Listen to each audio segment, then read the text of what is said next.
Dzień dobry Państwu. Ja się nazywam Roxana Pierwieniecka i chciałam przywitać Państwa na trzecim już webinarze dotyczącym profili kompetencji w krajach poza granicami Polski. Webinar dzisiejszy jest organizowany w ramach projektu Kształtowanie kompetencji od profilu do praktyki, opracowanie profilu absolwenta z uwzględnieniem założeń i kompetencji koniecznych zmian w kształceniu ogólnym, etap pierwszy, przedszkola i szkoły podstawowe. Mając za sobą ten wstęp, witam Państwa, którzy uczestniczyli już w poprzednich webinarach ponownie i witam też Państwa, którzy dołączyli dzisiaj pierwszy raz do naszych spotkań. Dzisiejsze spotkanie będzie prowadziła pani Amanda Spielman, która do początku roku pełniła funkcję głównego inspektora edukacji, usług i umiejętności w Ofsted. Była także głównym inspektorem edukacji, usług i umiejętności w Anglii, czyli jest w naszym przekonaniu najlepszą możliwą osobą, aby przedstawić Państwu, jak wygląda profil kompetencji uczniów w Anglii. I podkreślam Anglię nie bez przyczyny, ponieważ być może niektórzy Państwo się orientują. W Wielkiej Brytanii każdy kraj związkowy ma osobny system edukacji. Dziś przedstawimy Państwu Anglię. Zanim jednak przejdziemy do meritum spotkania, jeszcze parę rzeczy organizacyjnych. Dzisiejszy webinar jest nagrywany. To oznacza, zostali Państwo o tym powiadomieni wcześniej, ale to także oznacza, że jeżeli mają Państwo osoby znajome, które chciałyby zapoznać się z tym, co dzieje się w Anglii, a dzisiaj nie mogły wziąć udziału, to w najbliższej przyszłości całe nagranie z dzisiaj zostanie zamieszczone na YouTubie. I na tej samej zasadzie, jeżeli ktoś z Państwa w zeszłym tygodniu nie mógł uczestniczyć w webinarze dotyczącym profilów kompetencji w Portugalii, to od dzisiaj już można wejść na link na YouTubie od Instytutu Badań Edukacyjnych i obejrzeć poprzednie spotkanie. Także to jest pierwsza rzecz. Druga sprawa. Tak jak mamy już na czacie informacje, webinar będzie prowadzony w języku angielskim. Natomiast dla Państwa, którzy woleliby odsłuchać tłumaczenie po polsku, mamy taką funkcję w Zoomie. Prosimy wejść na ikonkę globusa podpisaną tłumaczenie ustne i znajdą Państwo tam kanały językowe, na których działają nasze wspaniałe tłumaczki, pani Karina Szafran i pani Magdalena Macińska. Jedna z nich będzie tłumaczyła Amandzie to, co my mówimy po polsku. Druga będzie tłumaczyła nam to, co Amanda mówi po angielsku. Także jeżeli przez moment stwierdzą Państwo, że coś jest tutaj nie tak, to też prosimy o kontakt na czacie do pani Aleksandry Kowalskiej. Trzecia sprawa, którą warto poruszyć. Dzisiejsze spotkanie będzie dość długie. Przewidujemy oczywiście przerwy, niemniej jednak program jest dość bogaty i oczywiście zachęcam Państwa do pozostania na całości. Niemniej jednak z względów organizacyjnych, jeżeli będą Państwo mieli pytania, a nie wątpimy, że się takie pojawią, to będzie czas na sam koniec, w okolicach godziny 14, na to, aby te pytania zadać. Ale nie oczekujemy oczywiście, że będą Państwo je w sobie tłumili. Dlatego proponujemy dwie rzeczy. Albo zadawać pytania na czacie, albo, co prawdopodobnie będzie dla toku dyskusji w drugiej części dnia jeszcze lepsze, prosimy o zgłaszanie się na czacie swoim imieniem i nazwiskiem i wtedy my będziemy wiedzieli, że Państwo mają pytania. Niemniej jednak prosimy, aby je zachować na część dotyczącą dyskusji. Tak? Czyli podsumowując, Na czacie prosimy wpisywać pytania, bądź wpisywać swoje imię i nazwisko, co będzie dla nas informacją, że Państwo mają pytanie. Natomiast do ich czytania i odpowiadania przejdziemy zgodnie z programem po godzinie 14:00. Jest tam cały blok przeznaczony na dyskusję. Dobrze. To są rzeczy organizacyjne i tak naprawdę myślę, że główny powód, dla którego tutaj jesteśmy, czyli dowiedzieć się czegoś więcej na temat tworzenia, powstawania, ewaluacji kompetencji, profilów kompetencji w Anglii. Oddaję tutaj głos pani Amandzie Spielman i już wyłączam audio. Amanda, please, the floor is yours. Thank you. Good morning. And it's a real pleasure to be here. Thank you very much indeed for inviting me to present today. I have been really interested over the last few weeks actually to think more about competence profiles because it's not a term that is much used in England, and I had to stop and think about where in our system there are models that are properly described as competence profiles, even if they are not explicitly developed and implemented with that purpose. So I have learnt a lot actually from doing my preparation for this webinar. So I'm going to talk about 3 instances. My main section before this first break is about the competence profile model that we use for early education. And then after the first break, I'm going to be talking about a failed model for school education for ISCED phases 1 and 2, and also about a vocational educational model for age 16 to age 16 upwards, which have, I think, interesting features and aspects that are also relevant. But my first session is going to concentrate on the early years. And we will have time for discussion of the strengths of the model, the pitfalls, the possible problems that the models show, and the opportunities for others. So let's go into the early years model.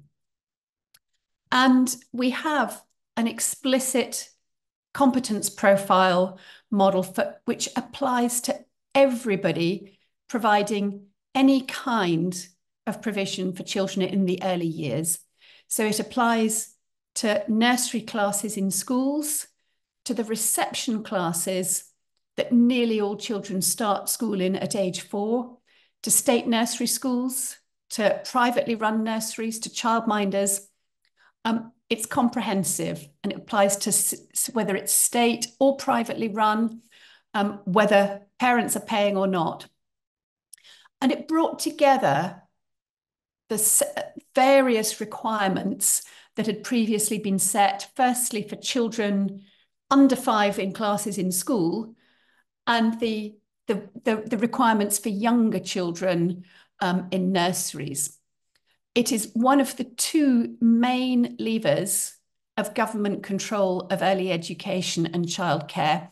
There is also a set of childcare regulations that cover welfare safeguarding.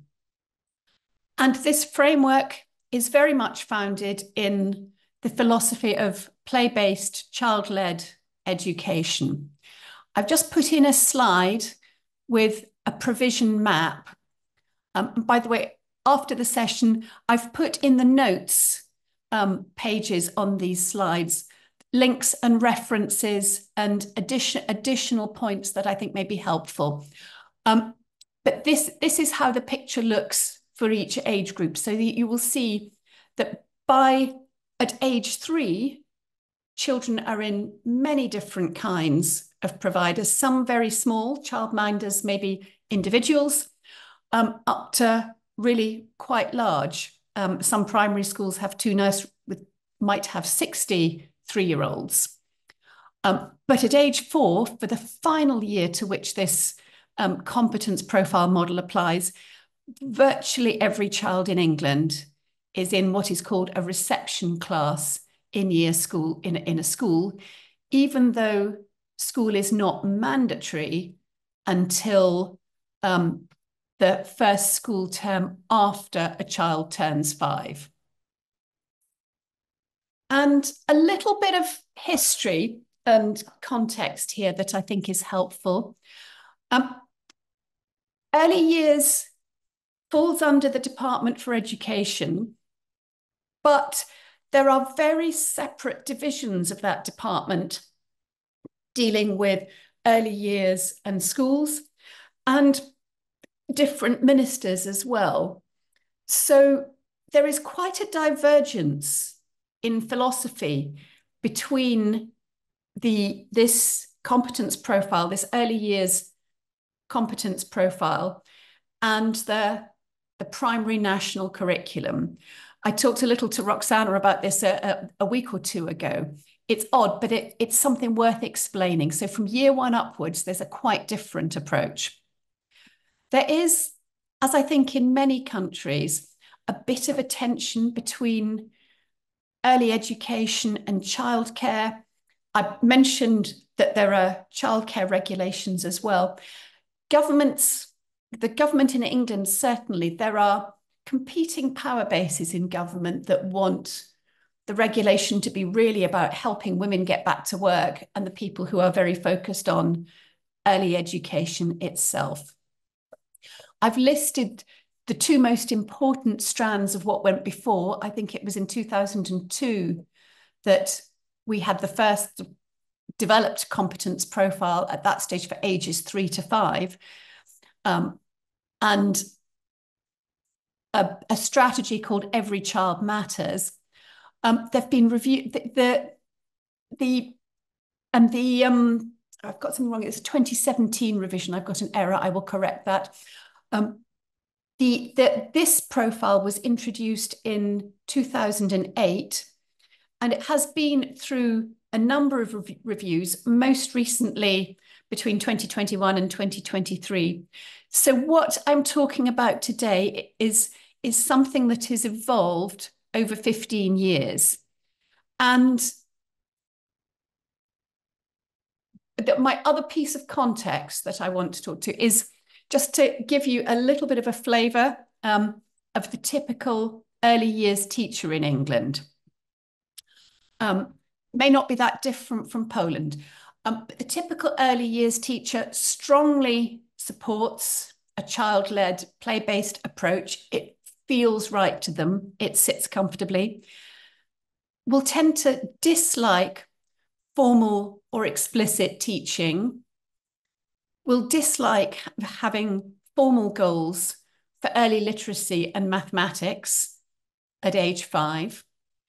Rather dislikes having milestones related to the age of the child, what the child should be able to do by this point. They strongly dislike any kind of formal or summative assessment, actually, even where it's a much more valid and reliable way of assessing a child. They will prefer to try and observe a child doing something spontaneously than to ask every child the same 3 questions to see who can answer them. And generally, they also believe that primary schools should be more like early years provision. They would like to see their philosophy and model extended upwards. So what are the values and philosophy in this competence profile? There is this set of overarching principles that are stated that every child is a unique child, that children learn to be strong and independent through positive relationships, that enabling environment, that the aim is to provide enabling environments with teaching and support from adults. So clearly an orientation towards child-led discovery, learning, even though that emphasis has actually been significantly reduced since the original introduction. And I apologize, there is somebody hammering on the roof outside. If you would like me to switch to headphones, I can, but somebody will have to send me a chat message, because when I'm looking at my screen notes, I cannot also see the Zoom window. I don't Amanda, know why. we don't hear anything, so Okay. I'm sorry it bothers you, because I understand it breaks concentration, but you needn't worry about us. That is a relief. And the fourth overarching principle is the importance of learning and development. I don't think anybody quite knows what that means. When I read it, I looked in vain to try and find the meaning to it. But the whole profile is clearly sort of deeply rooted in the child-centered constructivist ideals. You can feel the influence of Montessori, Vygotsky, Piaget, Reggio Emilia, all the names and philosophies that I'm sure you are very familiar with. And the concept of developmental readiness is quite deeply embedded in that, although it has definitely reduced somewhat since it was first introduced. There is a greater shift towards the idea that some things are teachable and should be taught to children, that people shouldn't simply wait. I've mentioned and put the link, there was a particularly influential piece of research on early years, early education in England, called the EPI project. The link will be in the notes. And they published the report of children's progress to age 7 in 2004. And I think that had a strong influence in the development of this model. Now, in some respects, the conclusions weren't as good as they wanted. I think the evidence base for the superiority of play-based child-led education, I think, is not quite as strong as its advocates would like it to be. This study mainly drew out correlational rather than causative effects, because virtually all children in England do attend one kind of early education or another. That means that the very small population of children who don't, for various reasons, are not at all representative of the whole population. So those children tend to do worse at school, but it's not possible to say it's because they didn't attend early education. The project aimed to draw out the different types of early education that were most beneficial, and has been extremely influential in shaping and holding practice since then. It would be good to have that evidence base built and developed in the English context. So I will come on and talk about the model, and you will have all the links that let you look up the detail if you want it. It is comprehensively defined. All the components are mandatory. There is no local discretion or discretion for individual providers, with one exception, which is for certain religious factions and for one or two sort of educational philosophies, exemptions have been given, but they are very, very few. So, for example, I think an exception has been made for the Steiner organization. I think I'm right in saying that. But in practice, everybody treats it as mandatory. There are 7 areas of learning prescribed, and I will come on to show you those. Underneath the 7 areas, there are 17 learning goals, so 2 or 3 for each area of learning, and 51 supporting statements. And it's not just the curriculum outcomes that are prescribed, it is also quite prescriptive of the pedagogy and of the assessment approach. And what we call the profile is actually the assessment and record that have to be made at age 5. But for the purposes of this meeting, I'm fairly sure you're interested in the whole framework, not narrowly the assessment at age 5. The current model was issued in 2023. There have been some problems, and I'm coming on to talk about those. It has been quite significantly revised, and there are some aspects of these revisions that have really been welcomed by the early years sector. There are some that people don't like, and I will explain. So here are the 7 areas of learning: communication and language, personal, social and emotional development, physical development, literacy, mathematics, understanding the world, expressive arts and design. And in that top level framework, you will see that there are 3 at the top, which are highlighted in bold. Those are called the prime areas and always put first and considered to be the most important in early learning. And the other 4 are called, I think it's the key areas. And in terms of things that have changed and developed over time, originally literacy was wrapped in with communication and language. That's now separated out. The mathematics strand used to include one called shape, space and measure. That's been taken out. Some people don't like that. And the understanding the world used to include a section on technology. Again, that no longer exists. So I'll show you the elements underneath each goal. So communication and language has 2 goals: the listening, attention and understanding, and the speaking. And I'm obviously not going to read through the slides. One of the things I really want to draw your attention to is quite how subjective these are. You can see immediately that for any of these goals, make comments about what they've heard and ask questions to clarify their understanding. Different teachers could interpret that very differently.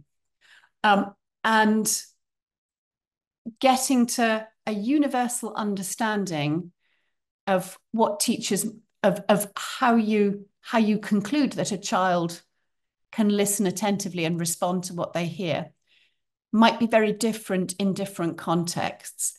There is a big problem with many of these goals and the underlying statements about achieving any level of consistency in the judgments. But it's generally considered that in terms of holding the concept of the different things that children should learn and develop, people are broadly happy with this one, I think. I haven't heard any sort of significant expressed discomfort about this one. I'm just keeping an eye on the time. Then personal, social and emotional development. This sits very comfortably with the sector. It feels right. I mean, I think it's a sensible set of things. Again, there's the difficulty on deciding at what level, when you can say that a child is doing some of these things. I mean, going to the toilet, you probably can reasonably clearly say whether a child can manage going to the toilet. Understanding the importance of healthy food choices, bit more difficult. Forming positive attachments, also perhaps a tendency to mix in some things here that are not necessarily things that the nursery or school is in control of, that may be about sort of deeper things in the child. That's that one. Physical development divided between gross and fine motor skills. Something that's new relatively recently is the hold a pencil effectively in preparation for fluent writing using the tripod grip in almost all cases. I will say here that I was absolutely delighted when this one was brought in, because as Chief Inspector of Schools, not just looking at early years, going round schools in England, for years and years and years, I have noticed how few children have actually been taught to hold a pen properly, and so how inefficiently they write and how uncomfortable it is for many to write, and that delays fluency and automaticity in writing, so holds them back in their wider development. So this represents one of these small shifts away from simply allowing children to develop, to acknowledging that there are some things that are best explicitly taught to all children. It's not all the way through, but it's a reflection of that little bit of movement in the latest iteration. Literacy, comprehension, word reading and writing.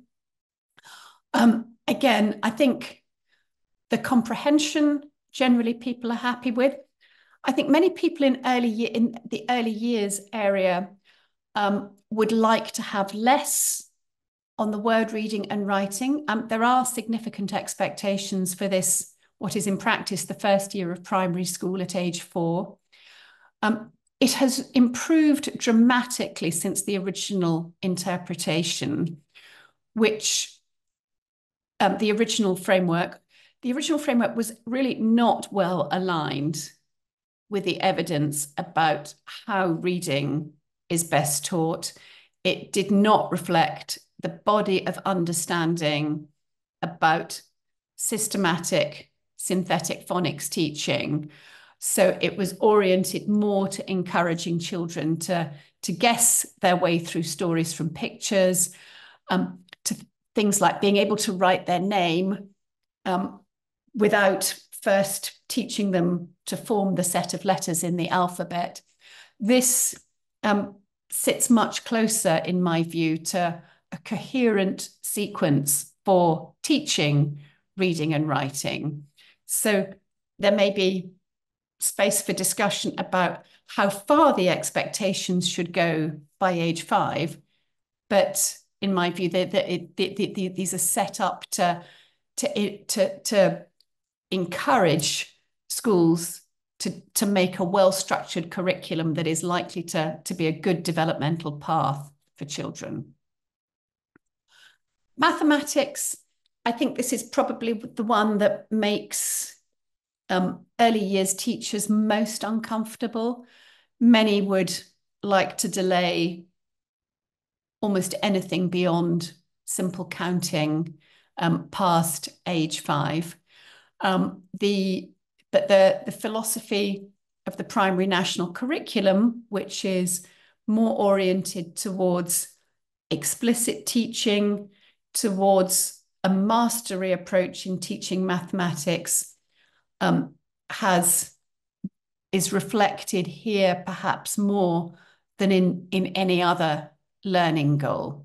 So there is an emphasis on mastery and on automaticity. So for example, in that third bullet under number, automatically recall without reference to rhymes, counting or other aids, number bonds up to 5. That implies systematic practice to the point that children have deeply internalized knowledge. Um, understanding the world, obviously, at a level that makes sense to children up to the age of 5. One strand to get an understanding, a basic understanding of past and present, simple sort of historical understanding about people and culture and communities, and about the natural world. I'm quite glad that I mentioned that the technology element has been deleted. I was quite pleased, not because I think that small children should be kept away from technology, but because there were, I think, some lethal mutations where schools were saying, right, by treating the framework and the sort of development path that was implied, saying if we want children to be competent users of technology by age 18, then they must be using programmable toys when they are 3.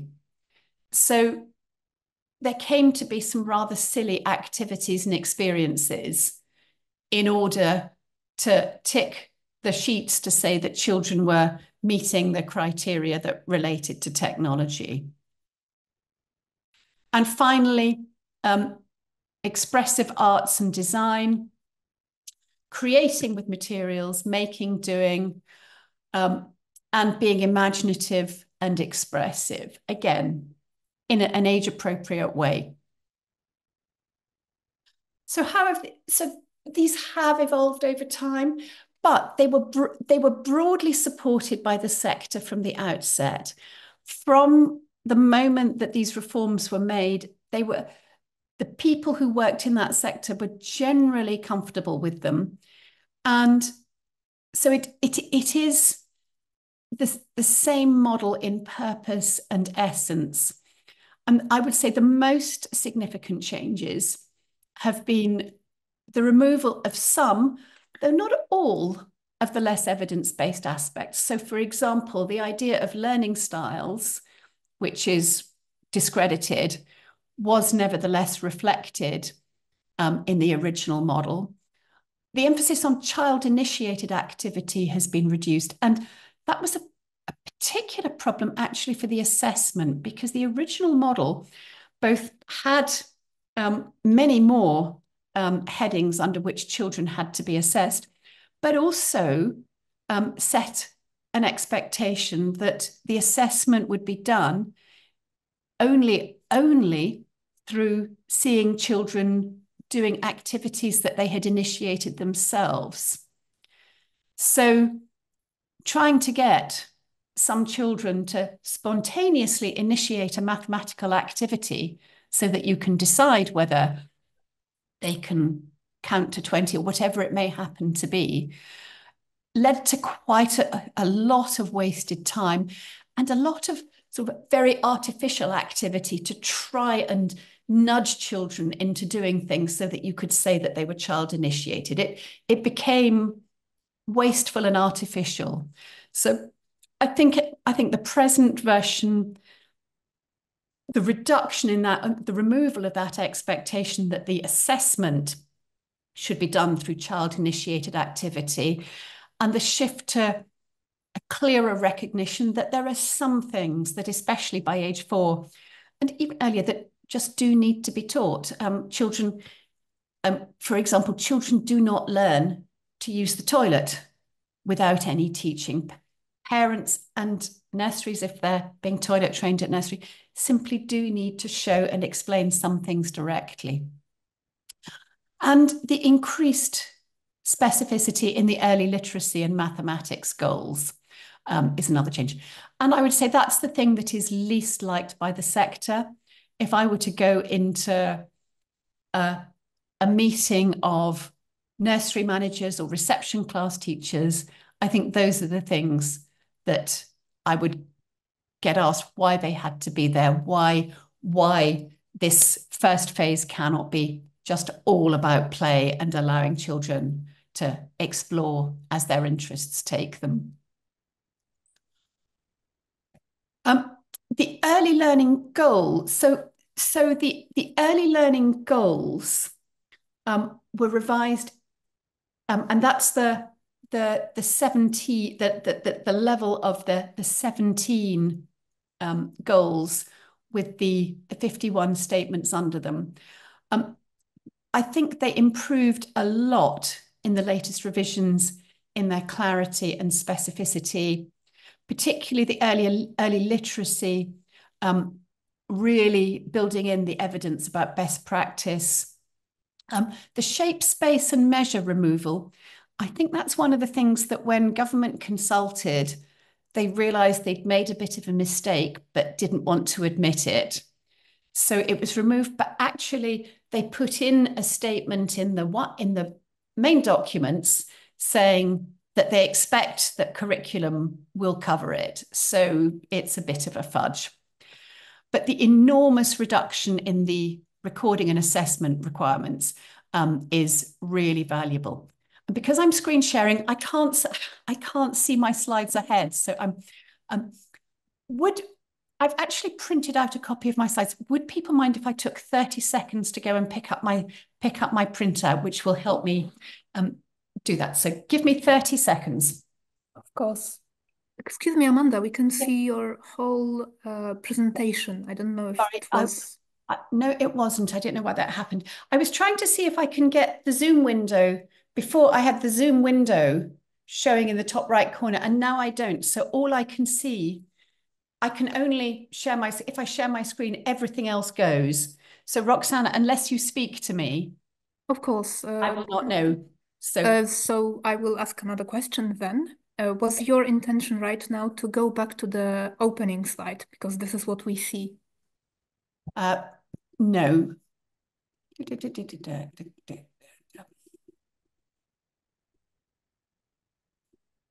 Right.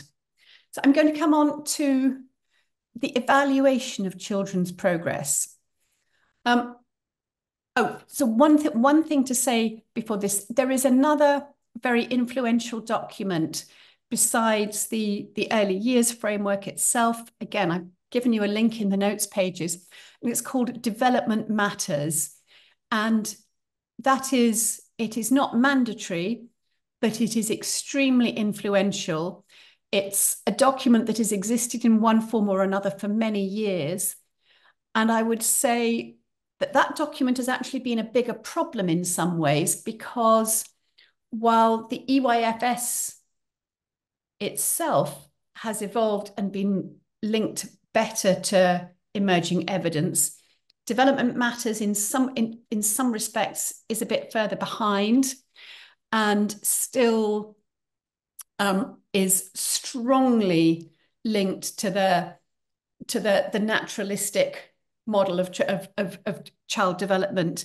So there is a bit of incoherence in the system.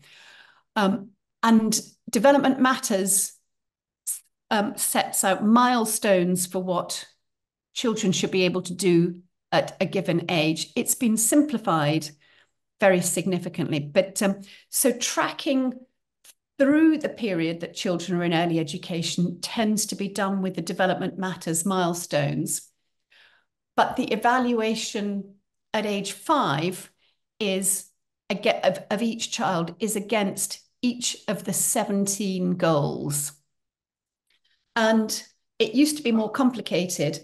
I'll come on to that to give you a sense of the horrors that were there originally. But now it's a fairly sensible approach, I think. It's a binary assessment that teachers must make. A child is meeting the goal or is emerging.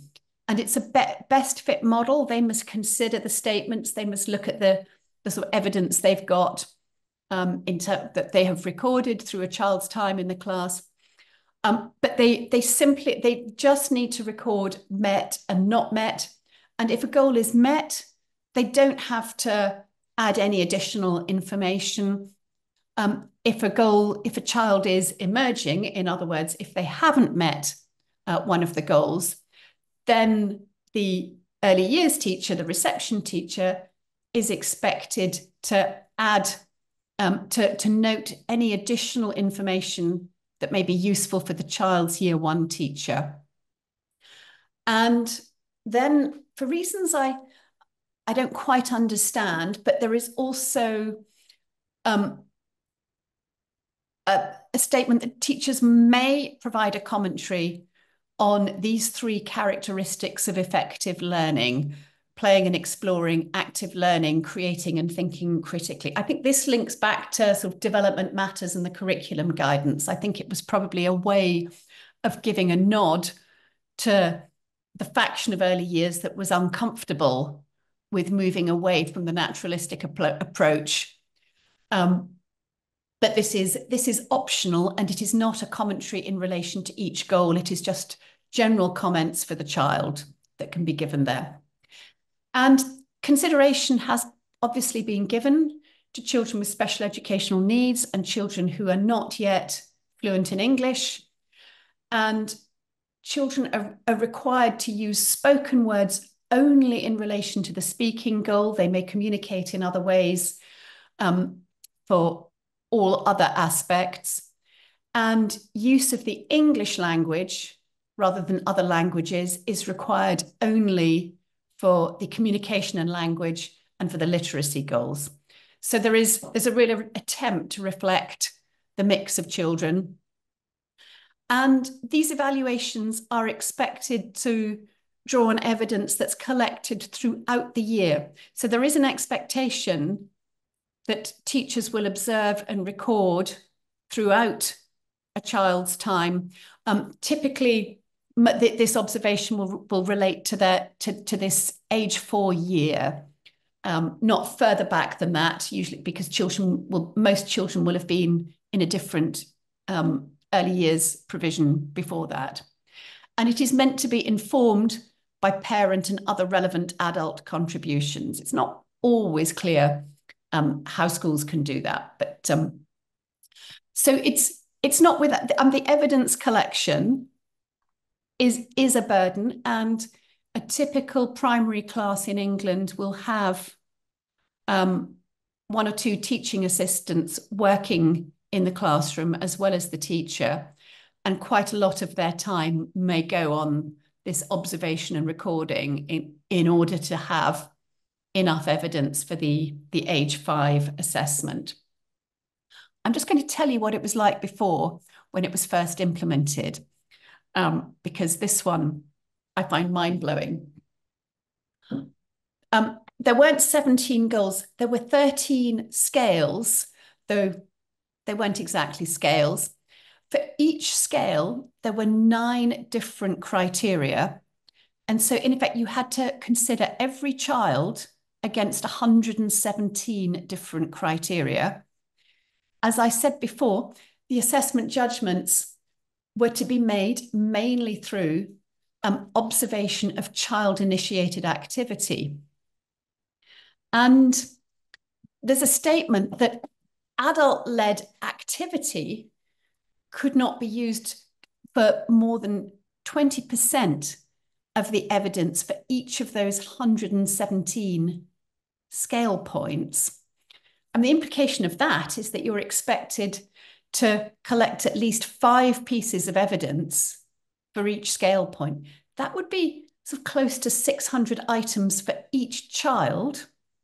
So if you've got to collect all this in 1 year in a reception class, if I've done the maths correctly, that implied that the adults in the class had to collect 80 to 100 items of evidence every day in each class to have the kind of evidence base that they were expected to have to make the assessment.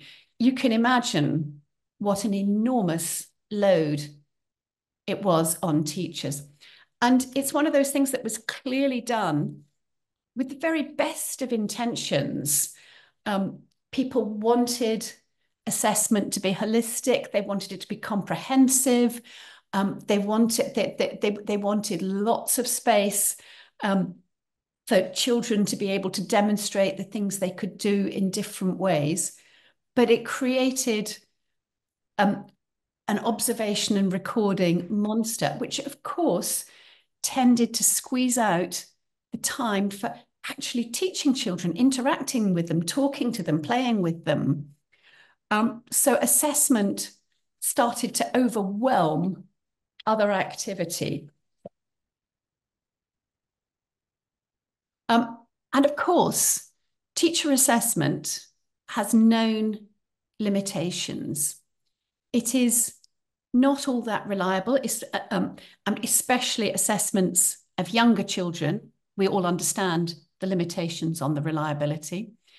And excuse me, and there are also issues of bias, unintentional bias, but there is a big literature that tells us that unavoidably adult judgments of children's achievement are influenced by what they know about the child, about various aspects of the child.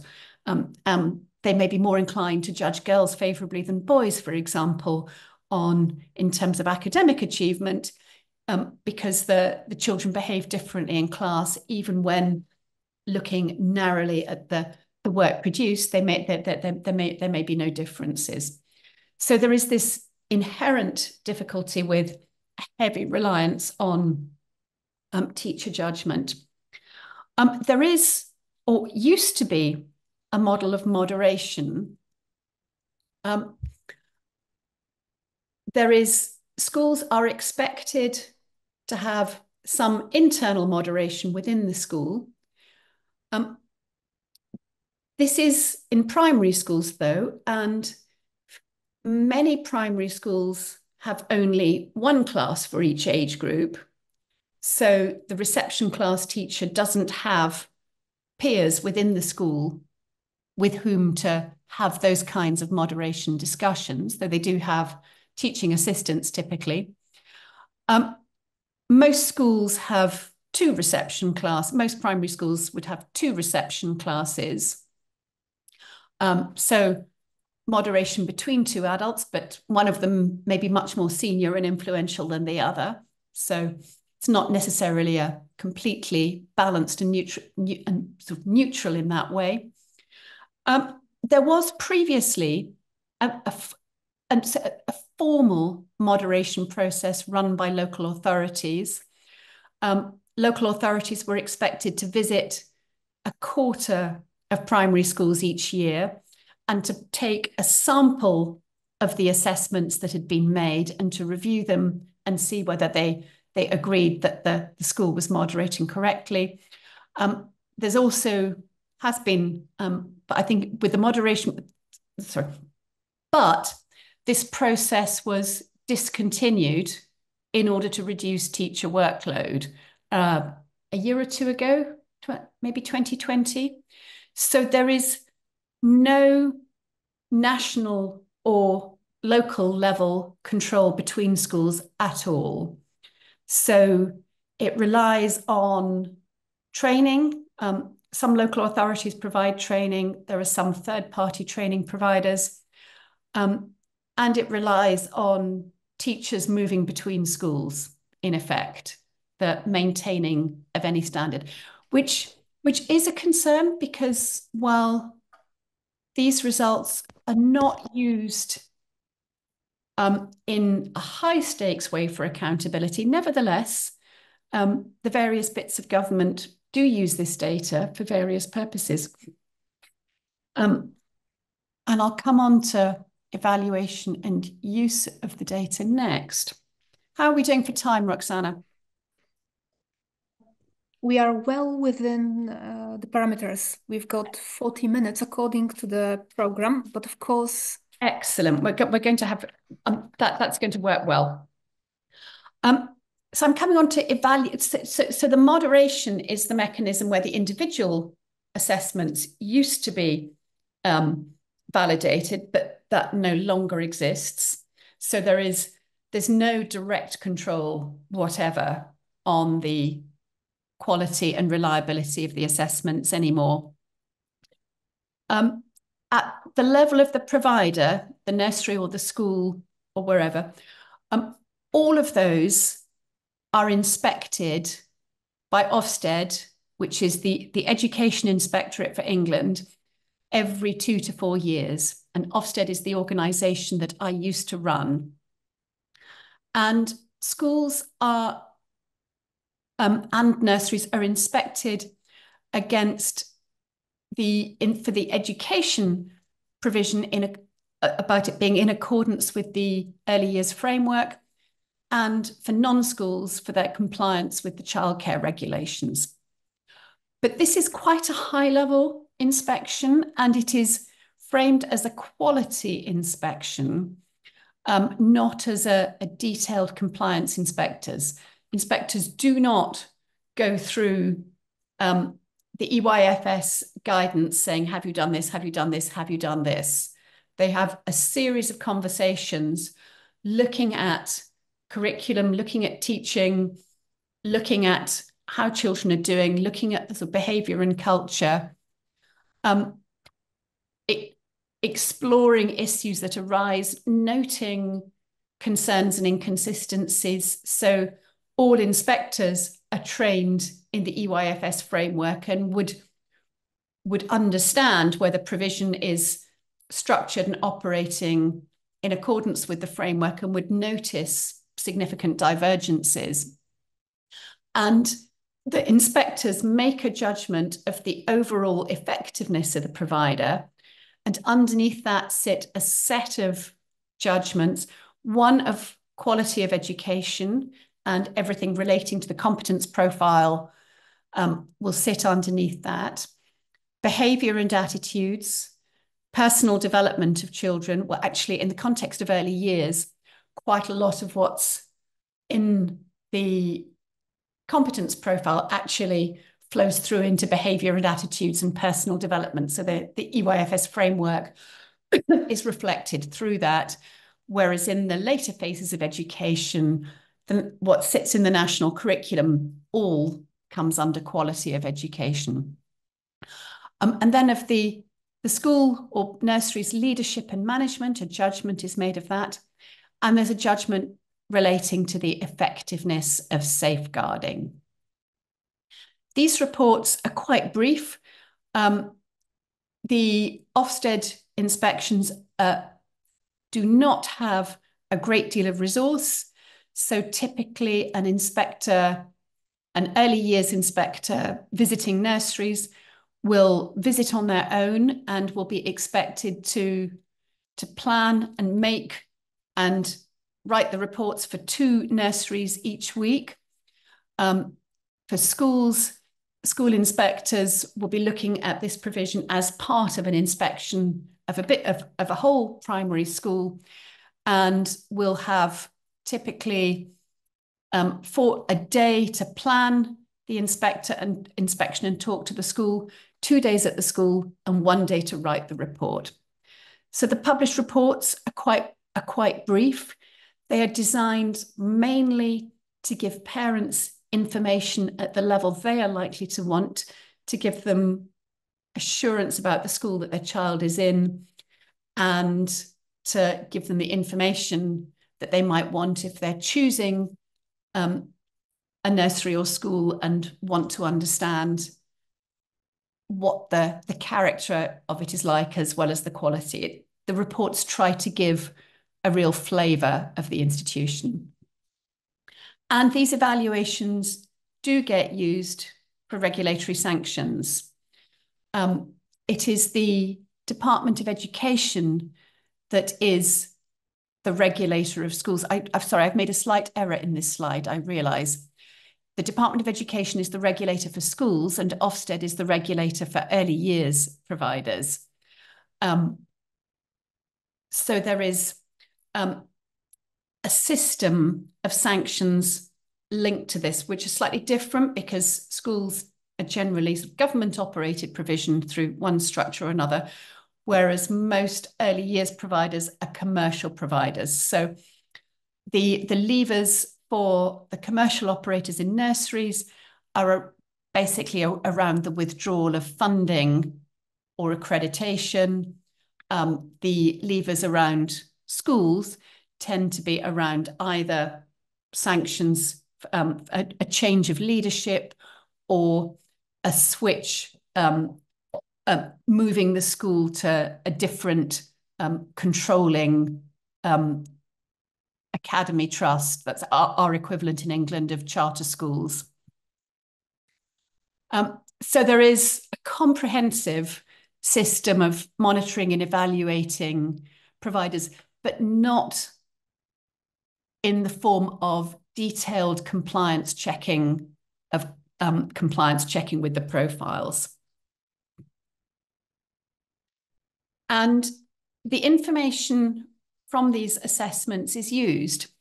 And some of the uses, I think, somewhat problematic given the lack of comparability and reliability in this kind of assessment for children of this age.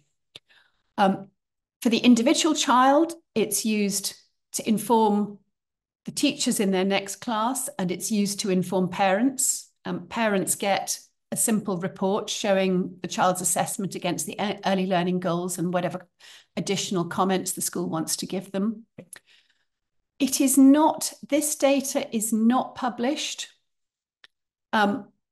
It is recorded, obviously nationally, and until 3 years ago, it was given to Ofsted, the school's inspectorate, as part of the set of data it had to tell people how schools were doing.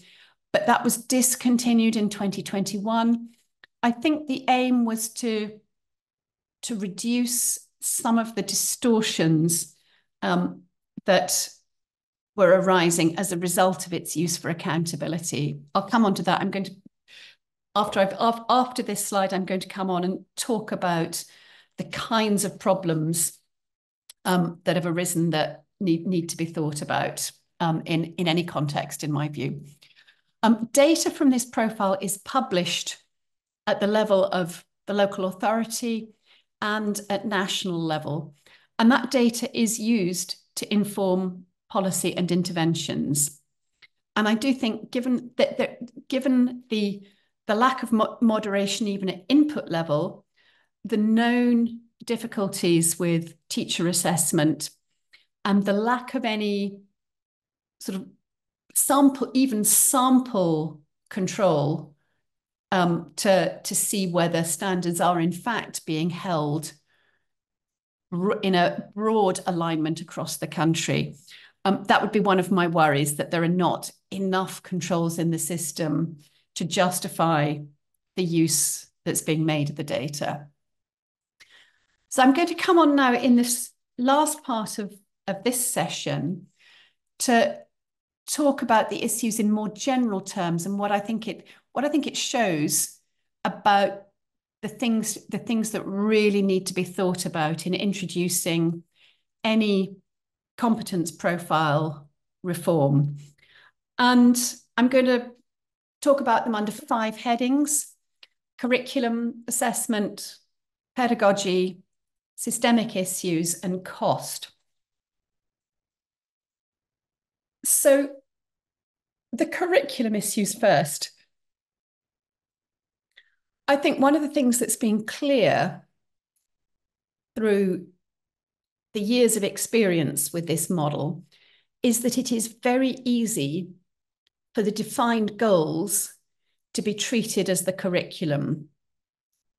They're not, and they don't necessarily, they're not structured to make good curriculum. They're better than they were, but they're not a summation of a good curriculum. So, for example, if I were to, I won't take you all the way back through the screen, but if I were to go back to the communication and literacy goal, say, the elements, if people start teaching directly to listen attentively and respond, and regard that as something separate from teaching children to make comments about what they've heard, and separate again from holding conversation when engaged in back and forth exchanges, you can end up with a somewhat artificial and distorted curriculum. The guidance warns against this, but the reason it warns against this is because this is a known problem. It has happened and it will continue to happen. And the other, I think, big curriculum distortion is that the choice of activity in the classroom can become skewed towards not what is the right next step in a good curriculum sequence that will take children as far as possible. It can mean that the activity is chosen more that if I do this story and ask these questions, then I hope that for these 5 children, I will then be able to tick the box that says hold a conversation when engaged in back and forth exchanges. You do not want what happens in the classroom to become driven towards being able to say that a child that this statement and that statement and the other statement can be ticked off for a child. And I mentioned the Development Matters curriculum guidance. It has been improved, but it still has some wrinkles.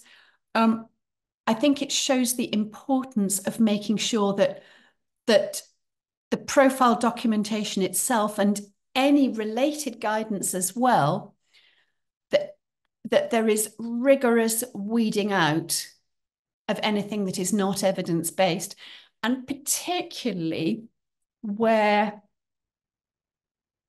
the thing that is not evidence-based often fits with teachers' prejudices and comfort zones. So I've given us an example that threaded through Development Matters is an assumption that critical thinking is a generic skill that you can develop through one activity and go off and apply in a completely different domain.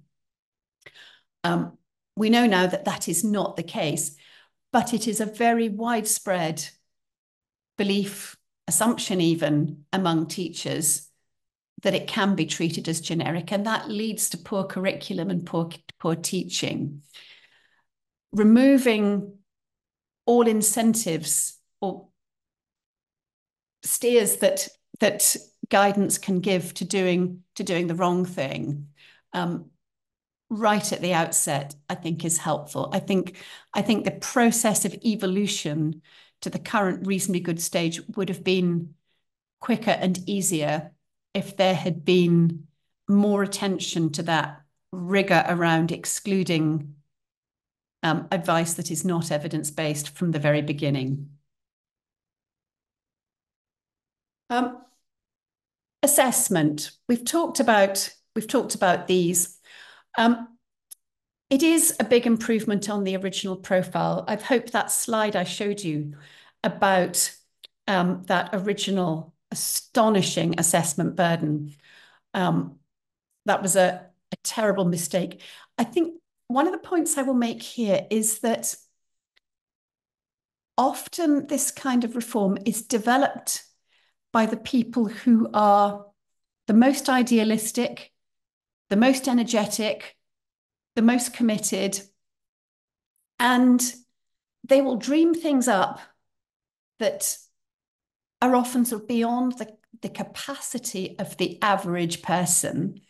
And very often these models get piloted by those enthusiasts when actually it is really important that the people who pilot them are the ordinary people doing the job, maybe even the people who are on the low side of ordinary, to see whether this reform is going to work in the whole system and not just for that layer of the hardest working and most energetic 10%. The reliability is not as good as it should be. Most of these goals are simply not capable of precise measurement. If you look back, I think the mathematics goals and some of the early literacy goals are the only ones that come anywhere near being capable of somewhat precise measurement. And training can only take you so far. And training, the more training you have to do on how to assess reliably, the less training you're doing on how to teach children well, how to interact with them. So the more time that you put into trying to make people really, really good at assessment, probably the less time you're spending on other aspects of making them good teachers. There really is minimal standardization here. And I've explained my worries there. I think more generally, it's clear that in early years, avoiding the negative aspects of formal assessment has been prioritized over assessment reliability. And even though the specific requirement to assess entirely or almost entirely through learning that had been initiated by children has been removed, it's still a powerful, that thinking is still a powerful influence in the early years sector. And of course, we know, part of my background is in assessment. I ran the exam regulator for nearly 6 years before I became chief inspector.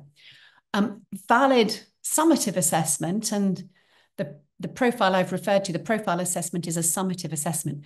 Really, for it to be valid, it should be done under standard conditions with a range of difficulty of test items and with content that is sufficiently representative of a domain. The kind of the assessment that is done here does not fulfill those standard requirements for valid assessment. So I think it's important. I think at age 5 or 6, I think it is a reasonable trade-off to make, but that trade-off needs to be understood and made explicit to make sure that people do not hang too much weight on this assessment data, either at the level of the child or at the level of the school or at system level, at local or national level. I would like to see a much, much clearer caveats, explanations along with that data wherever it's presented. But I do genuinely think that we now have a better balance in the assessment model for everybody concerned, for the nurseries and schools and for parents. It's not in a bad place now. I would like there to be more quality controls in the system to identify how much divergence there really is, and to make sure that the presentation of the data and the level of the inferences that are made from it was more clearly spelt out. Pedagogy. I think these issues really are worth talking about. There is, in effect, a lot of prescription in this, and I mentioned I'm actually around curriculum and pedagogy and assessment. But around pedagogy, I think it means that there has been a loss of parental choice, even in the pre-compulsory stage of education. Very few people, very few nurseries and childminders can actually opt out in practice. Even the process of getting a dispensation from government is quite hard work. What that means in practice is that unless parents keep their children at home and do whatever early education they want, they don't really have a choice, even for the early education that they themselves are paying for. And the pedagogy is in fact more highly prescribed through this framework than it is for schools, which is a little bit bizarre. Pedagogy is not at all prescribed for schools, though curriculum is, but for early years, curriculum in a certain way and pedagogy are more highly prescribed. This difficulty with the balance of time between what is spent playing with and interacting with and actually teaching children relative to the proportion of time that's spent on observation and recording. I don't think I've seen any recent studies sort of classroom observation type studies to look at how that balance of time now is. And there are IT tools that have been developed to make that quicker and more efficient. There is a piece of software that very many nurseries used that's called Tapestry, which provides a sort of simple way for people working in early years to take photographs, make video clips, and quickly upload them into a structured record for the child that can be used when formal recording when sort of records of progress are wanted. And just that, the burden of the final stage. I've put in the links. I've found the original assessment handbook as well as the current one. And I think reading that and seeing everything that was expected, even the processes that the school was expected to go through to achieve the final profile, you do wonder how poor primary teachers ever managed it properly. It was right that it changed. Then we have some systemic issues that wouldn't necessarily apply in your context. In England, this model is not a very good fit with how our system is organised. If I went back to that slide at the beginning, showing the different kinds of early years provider that children may be in at different ages, this model applies up to age 5, not age 4, but almost all children start school at age 4. So this means that the first class in the primary school has to apply a completely different approach from what is applied by the teachers in year 1 upwards, which, when you stop and think about it, is quite odd.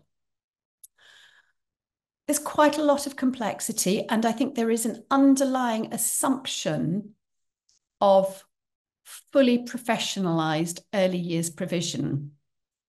And that has unquestionably made problems for childminders and the kind of small local nurseries that might be 3 adults and 15 children in a church hall, carrying through the full set of expectations is a lot of work, and it has probably contributed to driving people out of the sector. There has been a drastic reduction in the number of childminders, for example, since this framework was introduced.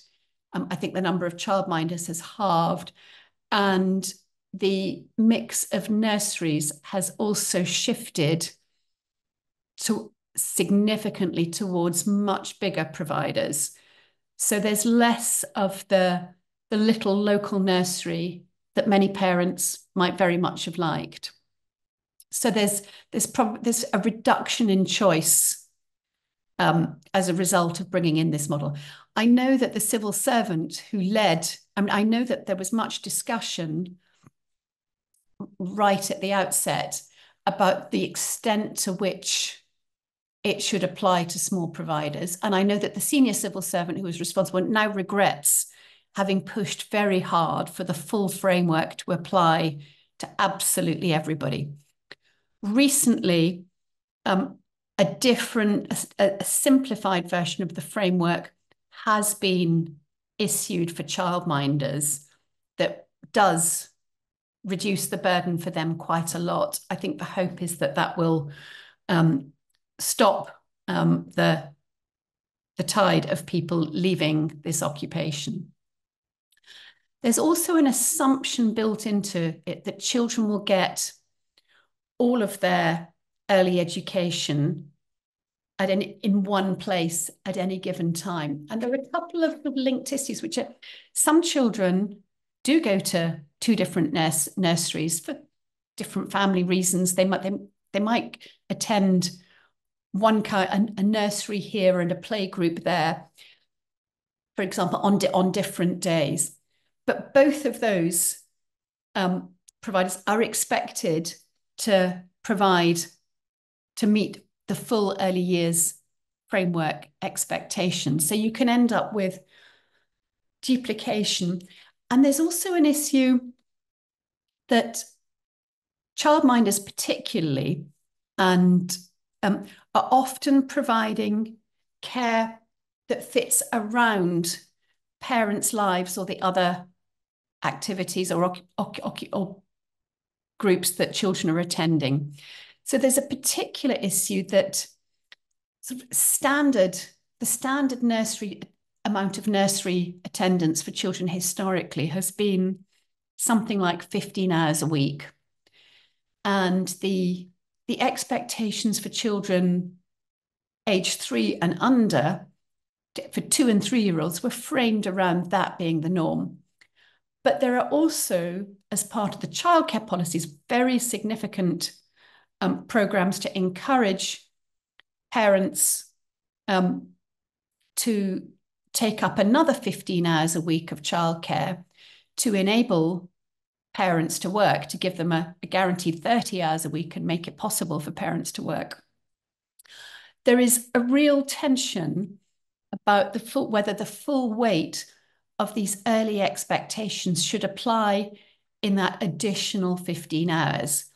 Or should it be possible for a childminder with a 4-year-old after school to say, it's all right, they can watch television after school, they've had a full day of education, they don't need me to be providing a further educational program on top of that. That tension is somewhat unresolved, I would say. And finally, I talked about quite a high level of prescription here. And of course, one of the difficulties with a high level of prescription is that it doesn't leave much room for innovation. I said early on that it is possible that the evidence on the value of child-led, child-centered, child-led models of education has possibly been interpreted a little bit further than it should be. But there's really very little space to test different models and pilot, because every nursery must, every school must work within this model. So innovation can only be initiated by central government, allowing space to try new things. And I do think that's a limitation in a system. If you cannot try things, it's hard to find the pieces that you might not have got right, or where there are opportunities to do things better. We're coming on to my very final slide in this section. It does take quite a lot of time and resource to run this system. All that time that goes into training, planning, observing, recording, and within schools moderating does have to be paid for. And it's created a parental expectation, I think, of constant information flows. It is the norm now in a way that it certainly wasn't when my own children were at nursery 20 or 25 years ago, to get a flow of photographs, video clips, bits of information about what your child has just done at nursery. The staff member will have taken that photograph to put into the evidence record for the assessment, and this one of these electronic systems means they can also just press the button, tick the box that says send to parent as well. But all of this, lovely as it is, does contribute to making childcare and early education in England very expensive. I think parents receiving all these lovely things enjoy it. I don't think they necessarily realise quite how much of the money that they are paying for nursery school is going into providing, is going into this observation and recording. And if you asked them, if you gave them the option and said the actual educational piece costs this much each month. And if you would like this extra layer of observation and recording and to get this flow of messages, it will cost you a further €200 a month or whatever it might happen to be. I think a lot of parents would say, actually, I could do without that. But they are not given that choice. So that, I think, concludes what I had put together for this first section. If I stop sharing now, I will be able to see you again, which I haven't been able to see throughout this. So many apologies if there have been comments or questions, because I've been literally unable to see anything. But now, Roxana, I'm in your hands and ready for discussion. All right, thank you. To be honest, I asked people to spare their questions at the afternoon session. However, if there are any urgent questions now, we have some time before the break, please go ahead. If there are no questions, I've got a few, but they can wait until the afternoon. All right. I don't see any questions now. Roxana, are there any questions that are sort of points of clarification or explanation? Why don't we deal with those and then save the others for the discussion later? Well, I've got, okay. I have one or two. You mentioned that, okay, something happened to my presentation. Sorry, pardon, technical issues on my part. But to clarify things, I've got two questions.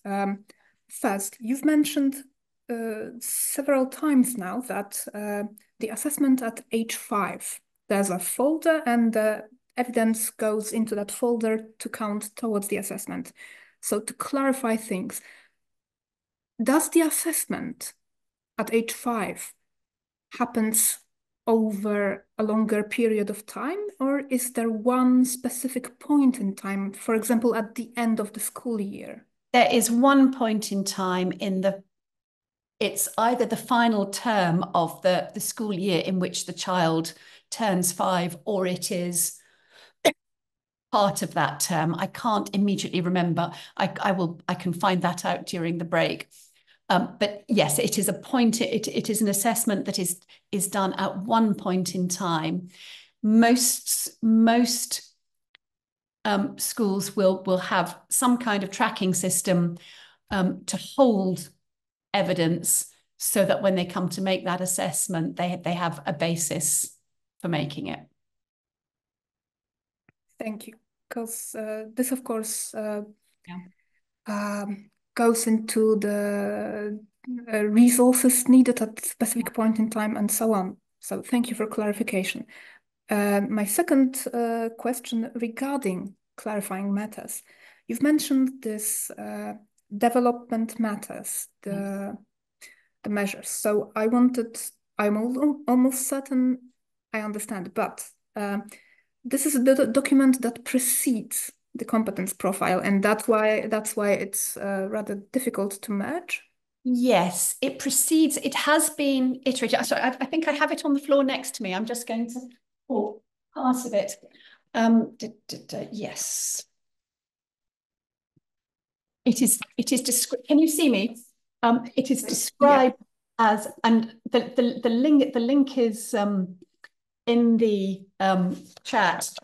In the notes in the presentation, which I assume you will be sending round to people afterwards. It is non-statutory. It contains, the first section is 7 key features of effective practice, and the next section is the characteristics of effective teaching and learning, and that is where those 3 headings, the playing and exploring, active learning, and creating and thinking critically, come from. And then there is a section linked to each of the current learning goals. And for various reasons that are basically to do with internal politics, it's proved quite hard to shift. It proved quite hard to shift some of the content of this document. So it is, if you looked at a version from 20 years ago, this is a very substantial improvement in terms of linkage to evidence, but it doesn't sit in quite the same place on some matters as the framework itself. Okay. It would have been, it would be more helpful for everybody working in the sector if there was a better alignment. Okay, but this is actually an important fact for us, because now we are in the process of creating our own profiles, but there are also already existing documents. Yeah. So you're showing us right now possible points of that we will need to think through, perhaps more than we realized. So thank you. But it seems that I lied, because I have one last question for clarification. In Poland, we have curricula that are created on the state level, and they apply to every school. And you've mentioned several times the difference between early education and care and primary school. So this is something I perhaps don't understand all that well. In early education and care, who actually creates curriculum? So let me go back. I might just...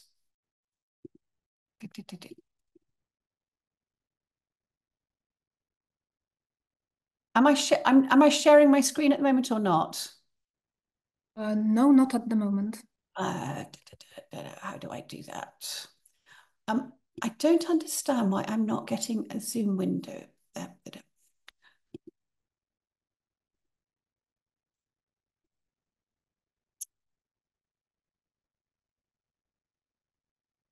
Oh, I thought that would let me go straight to the right one. So the specific curriculum is created by the provider. Okay. There is not a national teaching programme related to those goals. But in practice, the curriculum is quite tightly so in a sense it's more towards, leans a bit more towards a skills-based curriculum in that many of these statements are really about developing skills. So for example, in those communication, and it is up to the provider to decide what specific teaching and activities will contribute to achieving that. There are a lot of third parties who publish materials that different nurseries, childminders, whoever can adopt, but it's at that level, it can be a bit of a free-for-all. Sorry, that's jargon. Okay. I shouldn't say that. There at that level, there is genuine choice.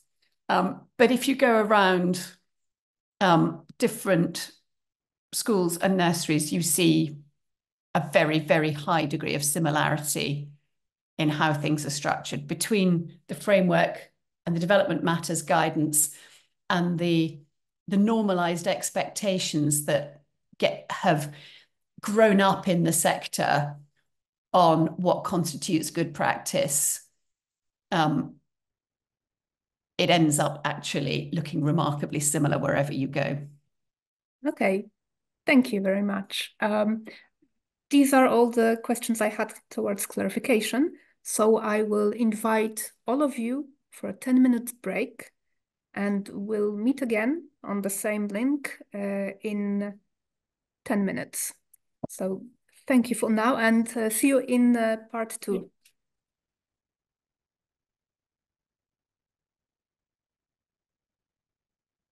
All right. The break is over, so not to waste time. Amanda, the floor is yours once again. Thank you very much. So now I am talking about a model of competence profile that very definitely did not work and had to be withdrawn quite rapidly, and which I think everybody who was involved in it would say never again in the light of that. Most of the documents for what I am going to talk about have been archived, so are not readily available on public websites. So I will be sending a link to, I've made a folder with all the documents I've been able to track down that are relevant. And I found one UK education website where you can register, and they have quite a lot of the documents on their system, and it's a free registration. So I will also provide that. So let me go into my slides again. Share. Oops.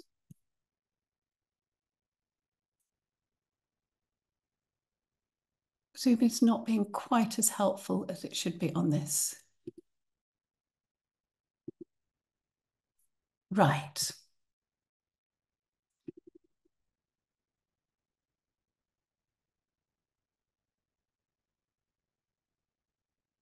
So this was a policy called Assessing Pupils' Progress, and it was for both primary and secondary schools, so in ISCED phases 1 and 2. It was introduced in 2008, at exactly the same time, actually, as the EYFS framework and profile. So perhaps there was a bit of shared thinking in government at the time. It was never statutory. Schools were not required to do it, but it was promoted as good practice. So the vast majority of schools took it up. It involved assessment in English, separated out into reading and writing in primary schools, mathematics and science.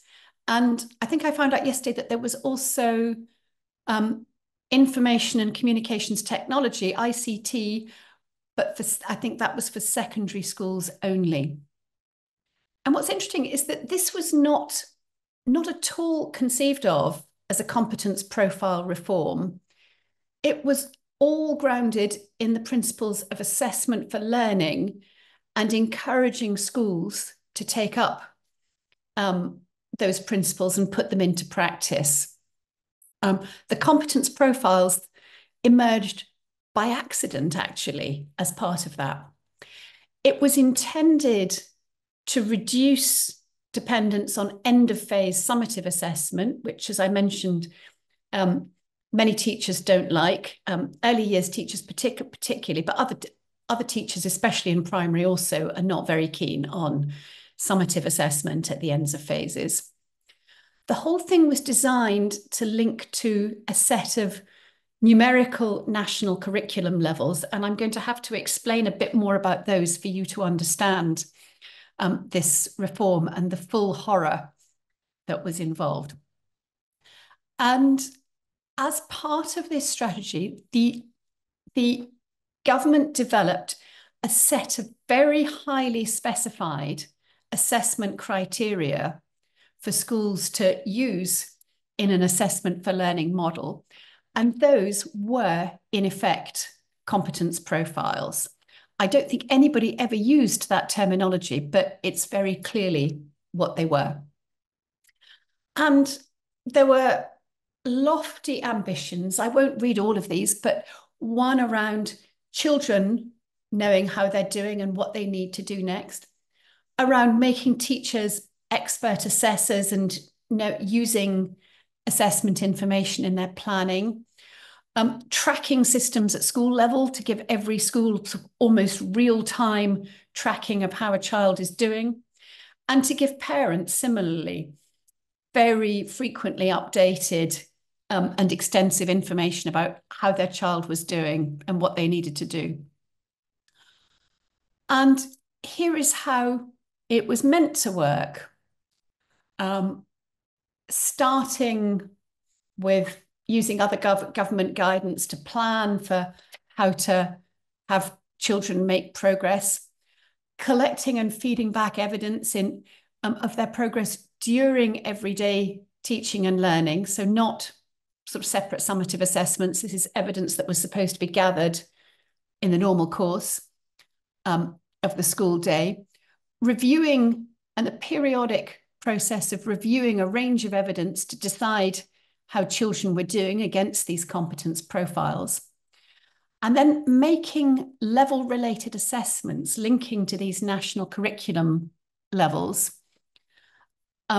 using all that information to adjust the planning and teaching and learning, and cycling back to point one. And it was expected to do more things.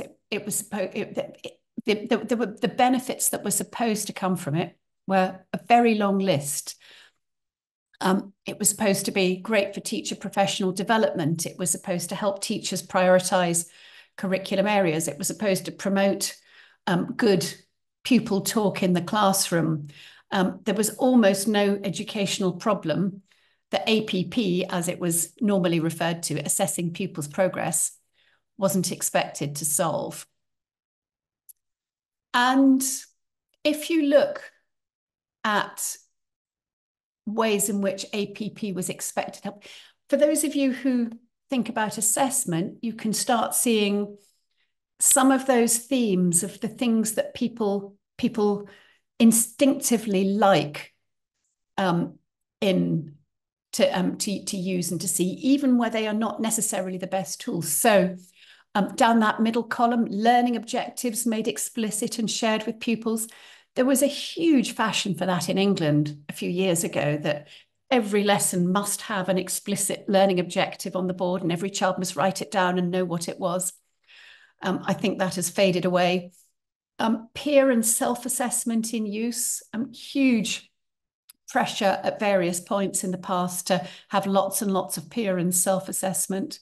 Pupils given immediate feedback. These are the things, the kinds of things that almost tend to become goals in their own right, and people lose sight of the fact that the point of assessment is to inform planning and teaching. It's not something with intrinsic value. But I noticed in England, people starting to use the language of entitlement around these assessment processes, that children were entitled to assessment and this and that, which is a very strange way of thinking about it. Then I need to talk about national curriculum levels, because part of the reason that this reform was such a disaster was the linkage to this system of national curriculum levels. They had been set a few years earlier. There were 8 levels that were intended to capture children's achievement in progress in every school subject from age 5 through to age 14. At age 14, there's then a 2-year stage of preparation for the exams that children take at age 16, GCSEs, which have separately specified curriculum. So these levels were to go to age 14.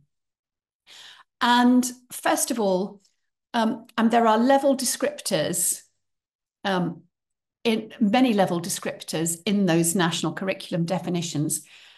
It's very generic, skills-oriented language.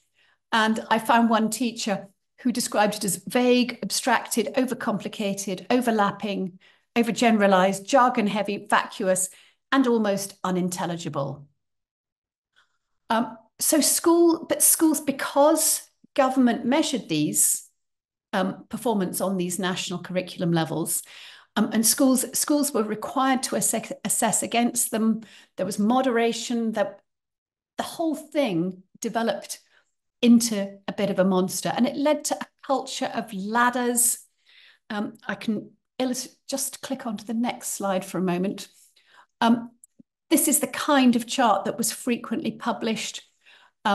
The column here, it probably is rather small in the screen. End of year 2, a child who was exceptional might be working at level 4. beyond expectations level 3, at expected level 2, level 1 below. One of the things that jumps out of this is that in every primary class, teachers were dealing with many levels, so 4 or 5 levels of achievement on this framework, which really made it extraordinarily difficult to work with. It led to a culture of ladders, that every child must keep moving up the ladder. No child can ever go back a step, which in itself created all sorts of educational myths. The levels were bad enough, but they were often divided into 3 for assessment and reporting purposes.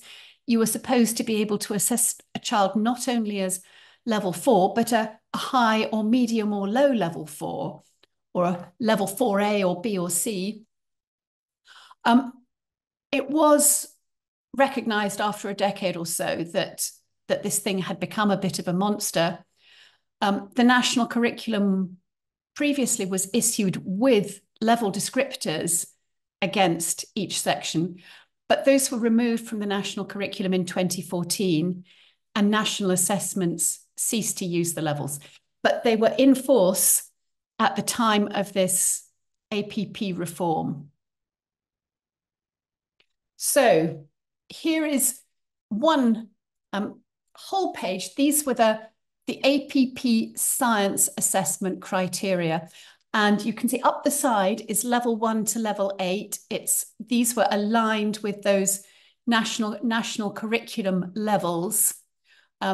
Confusing in itself that you would think it was more natural to align to year groups, but we didn't. We had these national curriculum levels, which of course meant it had to be a very skills-based approach, because it had to be designed to be able to say that this child in year 6 was working at level 2 and this child in year 1 was working at level 2. You could not do that by reference to the substantive knowledge that is being taught to different year groups. You can only do that with a skills-based model of assessment criteria. So don't worry, I'm not expecting you to read this. So I've pulled out from the science, first of all, those 5 column headings.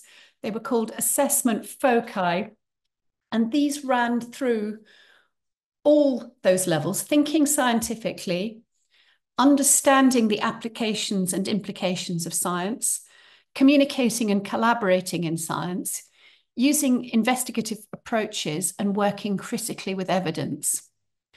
Well, the first thing you can see in that is that actually knowing some science is nowhere in that. Literally, it doesn't feature. And teaching and acquiring actual substantive knowledge, it became merely a way to teach children, to get children to do something that could justify assessing them at a certain level. The idea of a coherent curriculum and sequence curriculum got almost entirely lost for a few years in a really quite remarkable way. And mathematics, it's always hard to push then mathematics out of shape quite as far as is possible in some other areas. The assessment criteria, the set of foci did have a recognizable connection with subject knowledge. So the first one, the using and applying mathematics, that one was really about sort of problem solving. There is a bit of an assumption in that one that problem solving is generic, but the others are more or less what you might expect in terms of providing an intellectual architecture that holds the body of mathematical knowledge and skills, the numbers in the number system, calculating, algebra, shape, space and measure, handling data. But again, there was a map like the previous page. You wouldn't have counted the bullets on that big spreadsheet, but it was something like 200 overall. And the same was true for maths, something like 200 criteria sit underneath. I'll just go back to the science one for a moment. Remember the point I made that in a given class, you would have children at many different levels. You might have children in 4 or 5 different levels. And that means for a teacher, in one year group, you might be having to consider 100 or so of these bullets. Not every bullet for every child, but there was an enormous number of criteria that you were expected to have developed the skill and understanding to be able to assess against. So here are some examples from that mathematics, and I've picked out level 4, which was the level expected by the end of primary school. So some of them did attempt to be really specific. Remember mathematic multiplication facts up to 10 tens and quickly derive corresponding division facts. Multiply a simple decimal by a single digit. Use and interpret coordinates in the first quadrant. But others really are extraordinarily vague. Recognize and describe number patterns. Well, some number patterns are a very simple arithmetic sequence. Geometric progressions, all manner of sort of functions that you might put under the category of number patterns. It's not clear. And then use a range of mental methods of computation with all operations.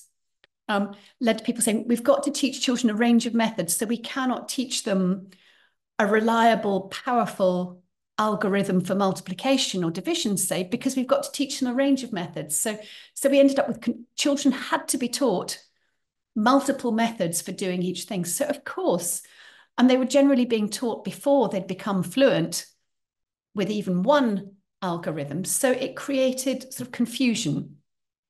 Solving problems with or without a calculator, well, clearly that's a very fundamentally different thing. And beginning to use formulae expressed in words.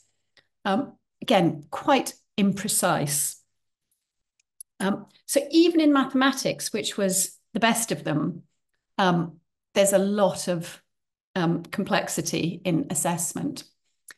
For English, I couldn't actually find the guidance documents, though I spoke to somebody last night who told me she has them, so I could get them. But some residual materials that I was able to lay my hands on before that. For lower primary school, up to age 7, had a heading for speaking with 4 different assessment foci.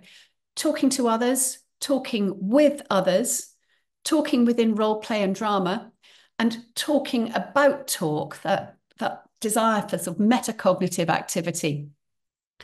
I'm clearly, in parallel with the point I made on the early years profile, these headings will not translate into coherent curriculum planning and a coherent set of classroom activities.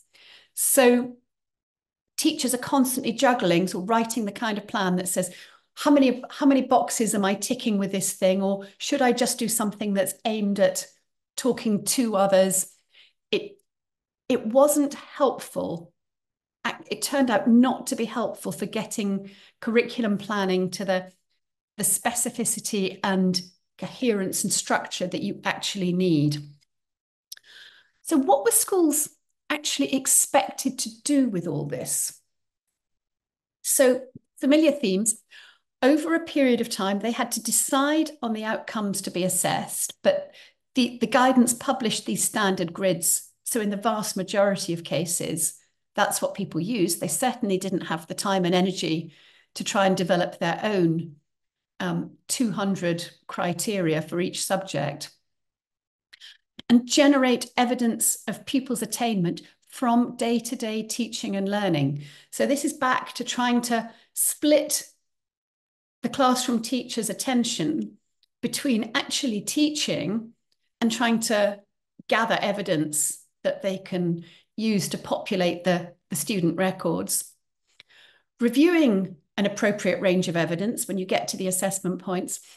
And they suggested from structured tasks, homework, class tasks, that sort of, and open-ended tasks. And there's a lot of enthusiasm in the guidance for open-ended tasks. And from ephemeral evidence, such as classroom discussions. And so your teacher is teaching and sort of leading a classroom discussion, but also trying to note down for specific children that they've made a particularly good point on this. Then they had to select the appropriate assessment guideline sheet for a child back on those national curriculum levels. There was a set of sheets that had the criteria for 2 different levels. I'll show you one in a moment. And let me see that. Yes, here's one of the sheets. So this is for level 4 and for level 5 science. I'm just moving a pointer where it shows that. You've got all the statements for these foci for each of those levels. You're supposed to go through with the folder of evidence you have for the child, highlight each individual bullet that you think you can say that they have met or achieved. Then you are supposed to decide for the whole box, in the light of what you've highlighted, whether the best fit is that they have achieved that or not achieved it. You have to do that. So you have to run through once. So you have to go through to first on every individual bullet. Then you have to complete these summative boxes. And then finally, you have to decide whether they are a low level 4, a secure level 4, a high level 4, a low level 5, a secure level 5, or a high level 5. And you have a couple of boxes at the bottom for saying they're just below this level, I've been using the wrong sheet, or incomplete evidence that there's just not enough to do it. And you have to do that for every child in every teaching group. And often schools the guidance implied that this would be done several times a year, often every term or every half term. And schools were expected to run a moderation process. There were standards files provided of examples of pupils' work. I think there were sort of 20 or 30 files seem to have been published for each one, and many, many sheets of paper for each one. This wasn't a statutory process. This was moderation within schools. Again, the primary school problem, often teachers don't have a peer teacher teaching at the same level, but because these national curriculum levels that cut across year groups were being used, you would have done the moderation with the teachers of the classes above and below yours, as well as parallel classes, and then make any necessary adjustments to planning and teaching and intervention. Well, I think you can imagine how much of teachers' classroom, of the limited number of hours that teachers have outside the classroom, quite how much of it this process turned out to take up. And not to put too fine a point on it, it was a disaster. It created an astonishing amount of workload, and the load of assessment simply displaced the improvement activity that it was meant to generate. When you've got that much assessment stuff that you've got to do, how much time have you got to think about where could I tweak the maths curriculum that we could be doing a better job with linear equations? I've got some good ideas how we could rewrite that unit. There was a view at the time that teacher assessment did improve. I think that's actually somewhat questionable, but certainly it had all the flaws of teacher assessment, and the generic skills-based nature of the criteria meant that the assessment could never have been reliable, just not feasible. And to run through again that so the inherent unreliability, the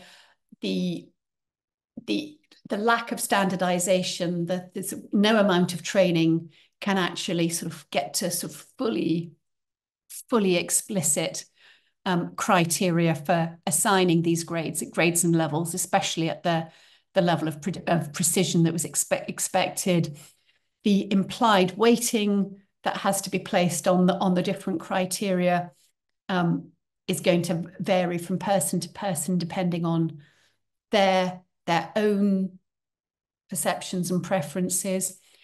And again, the issue of teacher bias is real, and teachers hate accepting that, like everybody else, they have some inbuilt biases, and that anonymous external testing is the only way to eliminate some of that bias in assessment.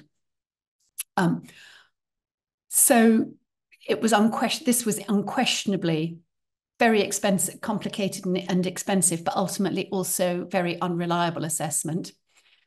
And in the same way, it distorted the curriculum.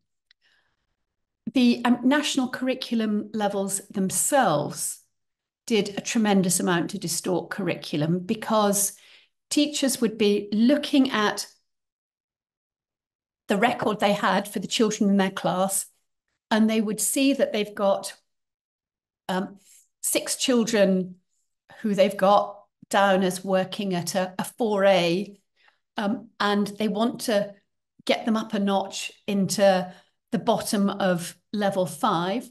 So they would go to those criteria and say, what skill is it that isn't highlighted that I want those children to demonstrate, so that I can justify changing the level I assess them at. Right, I am going to teach a lesson that is fundamentally designed to give those 5 children that opportunity to demonstrate, irrespective of whether it is actually a good lesson for the children attending. And unsurprisingly, it didn't lead to the benefits for children that had been hoped. I think there's one really important point there, which is that feedback relative to generic skill descriptors is often not very helpful. It's a bit like telling a comedian, saying if a comedian's skill is to tell funny jokes, and the kind of feedback that this kind of model can generate is make your jokes funnier. And the person at the receiving end of the assessment said, well, if I knew how to do that, I'd have done it already. So that trying to write these generic descriptors that could be used for children of any age, and regardless of what specific curriculum material they were being taught, simply did not work. And I would express my anxiety about a skill, any sort of purely skill-based set of descriptors for a competence profile. This reform was abandoned entirely within 3 years, and national curriculum levels were also abandoned a few years later. And I think it was a tremendous relief for everybody. And the bottom line, I really felt when working through all this, was just, how did we let it happen? With hindsight, it seems so obvious that it was all going to go wrong. But I can remember I was working at the centre of a group of schools. I was the research and strategy director. I didn't realise quite how this was building up underneath. I just didn't know. And it makes me quite uncomfortable that I did not know quite how much of our staff's time and resource was going into this. I think because it wasn't a statutory requirement, but it was put out as good practice guidance in it, and was very heavily promoted by enthusiasts. So it was hard to opt out of.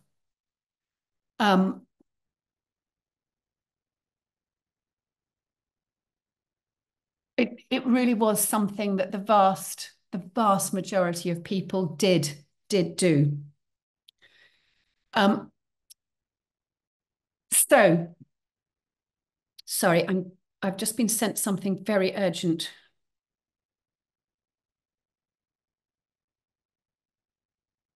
Right, done. So I just want to say a little bit about what's replaced this model. we now essentially going to apply a fundamentally different approach. We have something that is much closer to treating the curriculum itself, the taught curriculum, the knowledge-based taught curriculum as the progression model. The new national curriculum in 2014 shifted to a knowledge-rich model rather than a skills-based model. So there are the substantive anchors to which assessment can be linked, but it needs to be specific to the year group in which children are being taught. It's not a sort of generic model to try and assess children across all different age groups. APP was simply scrapped. It hasn't been directly replaced. There are various kinds of there are national assessments and various tests that happen at different points in primary school. The only external assessment in secondary school is at age 16. And there are various sources of guidance. So, for example, Ofsted, the inspectorate, publishes curriculum research reviews for all the national curriculum subjects that consider what it means to get better at a subject and which lay out the evidence for what constitutes good curriculum in that subject. There is no requirement to use those research reviews, but it indicates to schools how quality in that subject is likely to be judged at inspection. And the concept of the curriculum as the progression model is deeply embedded in the inspection framework. So I hope we've got that we are in a place that helps to anchor the desire to measure and track and to use assessment to inform planning and teaching, really linked back much more directly to the what is it that children know and can do, and what are they not learning as well as we'd intended, that we can cycle back and update our planning for.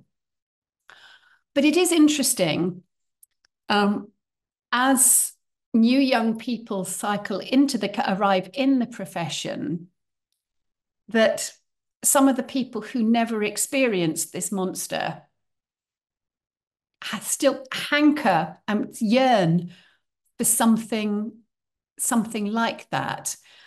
They don't, it feels intuitively comfortable to have something that is, again, something that is sort of pupil-centered. A lot of teachers like the idea of generic skills, generic progression models, even though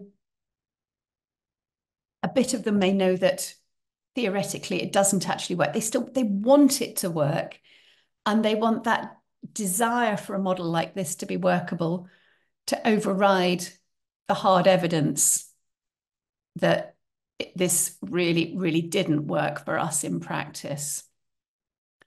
And I think that's, if any of you has come across the works of Christine Cancel on the curriculum as the progression model, that's one of the links that I have put into my slides, along with the current national curriculum and the Ofsted inspection framework and the Ofsted curriculum research reviews and subject reports.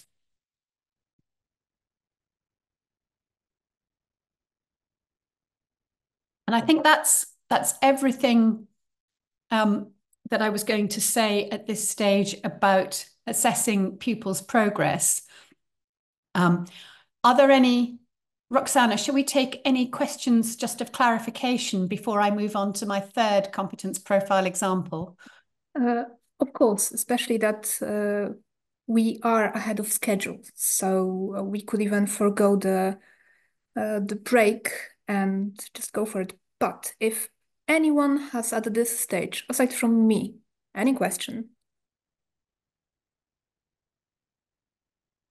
Okay, I don't see anyone, so I will ask then. two things. First, and this might be an obvious one. What is the average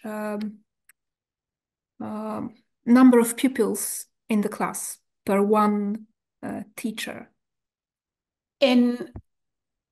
It's pretty similar in primary and secondary, and it's probably between 26 and 28. It might be one or two smaller in primary, but the legal maximum is 30. Occasionally classes go over that when there are simply no other school places available in an area.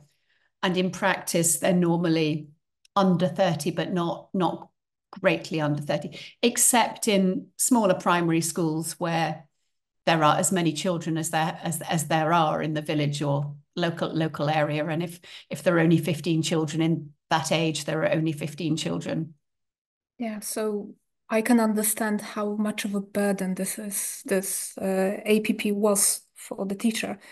But another question I had, slightly more overall. You've mentioned several times generic skills, and I think this is something that would require more clarification for the Polish viewer, because in our language we have to translate generic, yes, and Yes.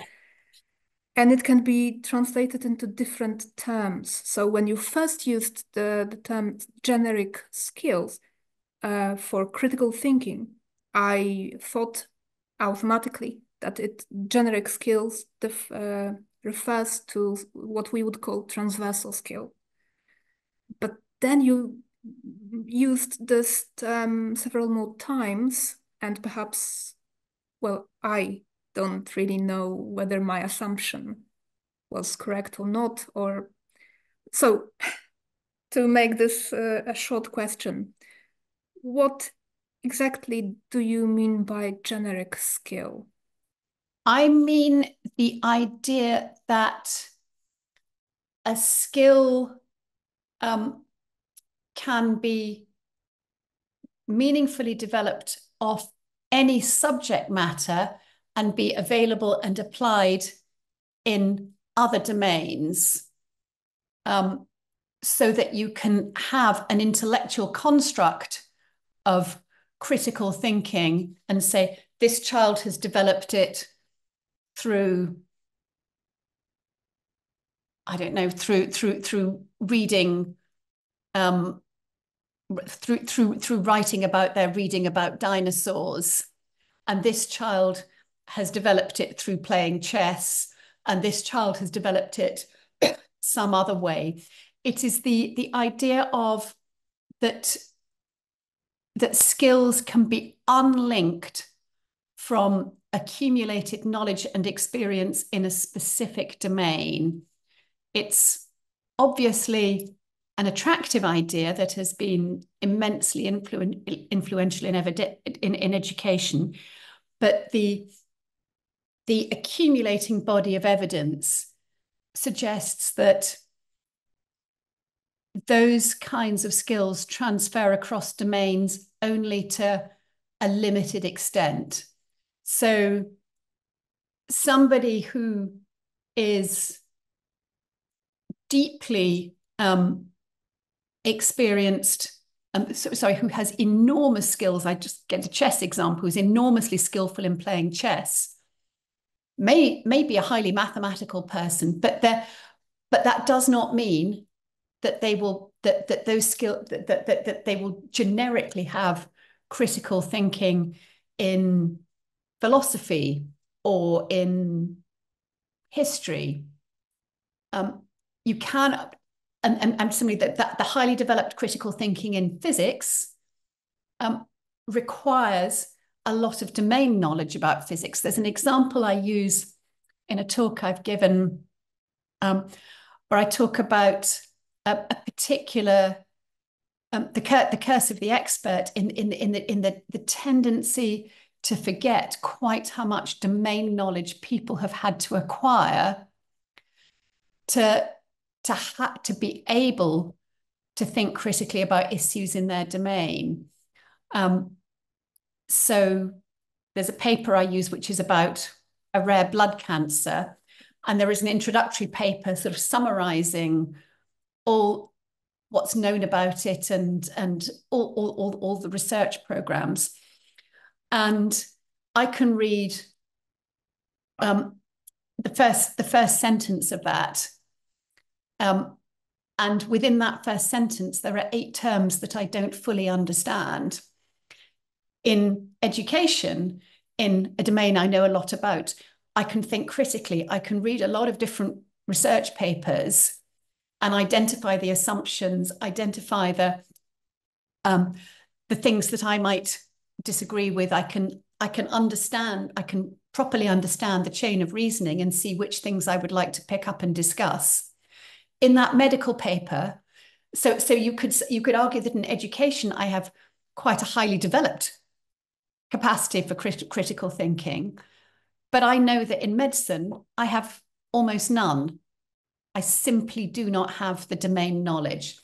So the assumption underlying those APP grids was that those skills that were mapped out on those sheets applied across any content, any material, and provided a valid mechanism for tracking children's progress through education. So it tried to make the process of tracking children's development completely independent of what they were being taught. It fundamentally unlinked the concept of progression from the concept of learning anything in particular.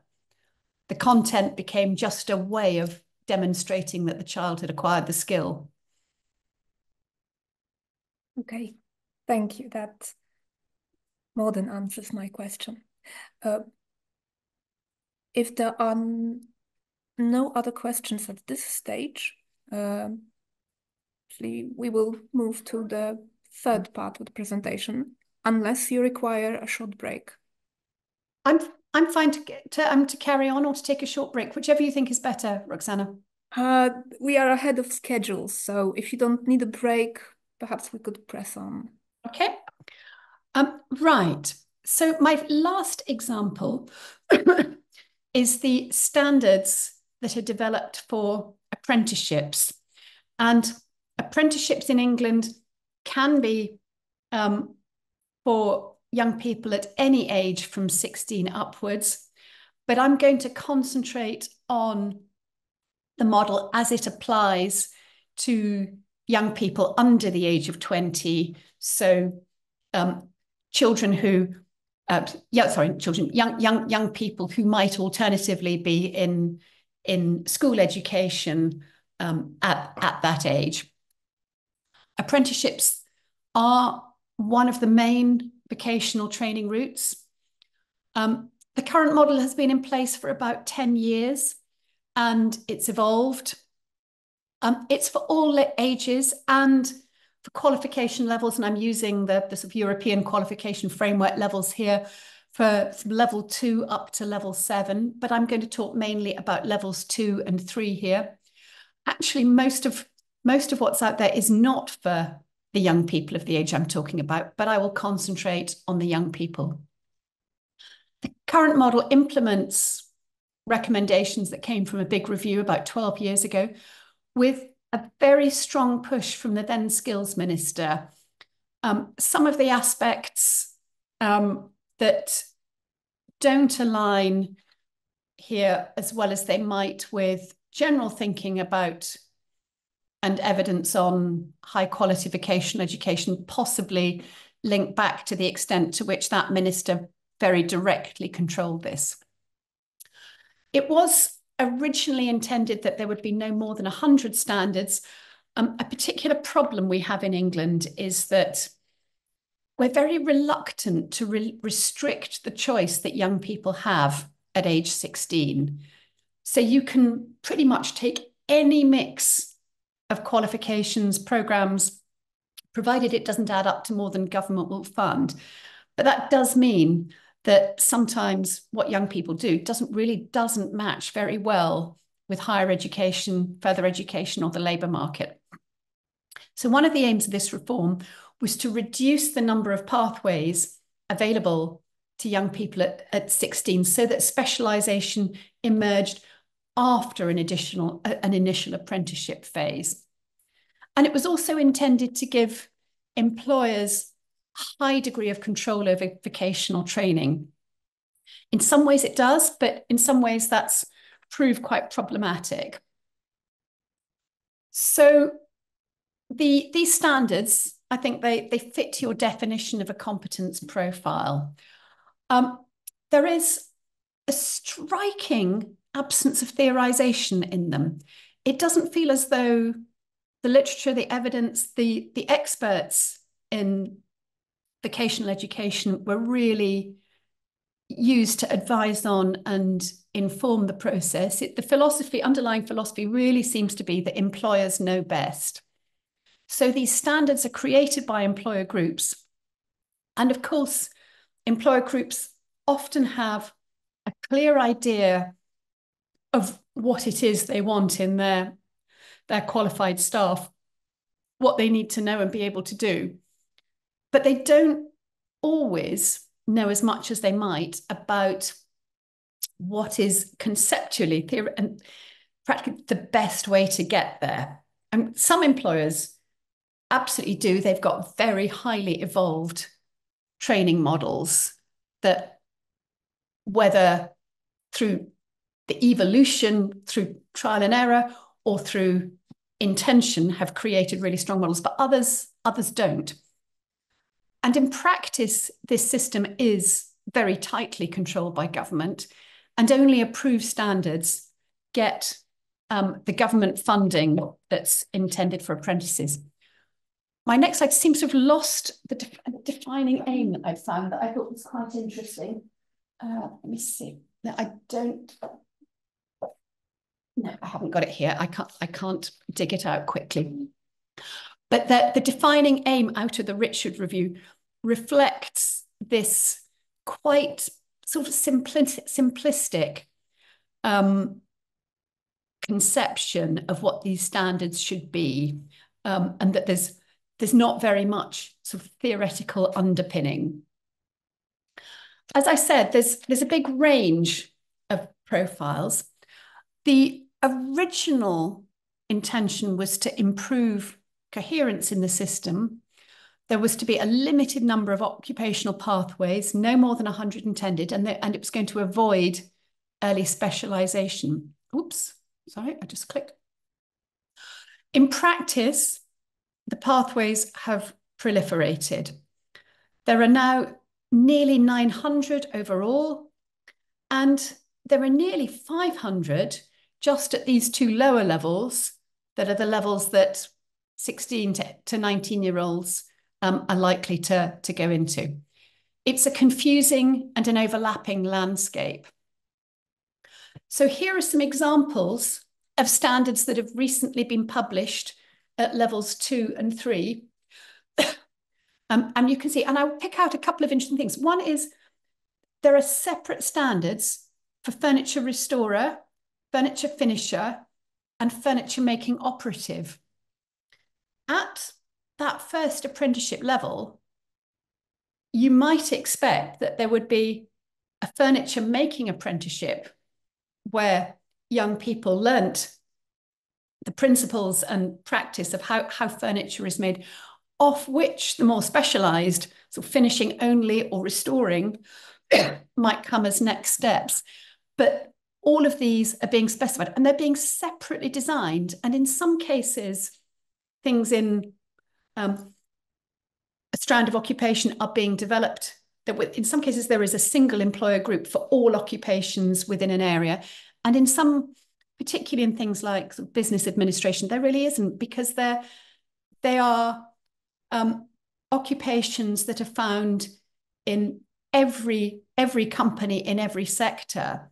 So there is no sort of neat sector categorization. If you're talking about, I don't know, running nuclear power plants, it's very clear that there's a very small number of companies who might properly be involved in designing the apprenticeship standard for nuclear power plant operators.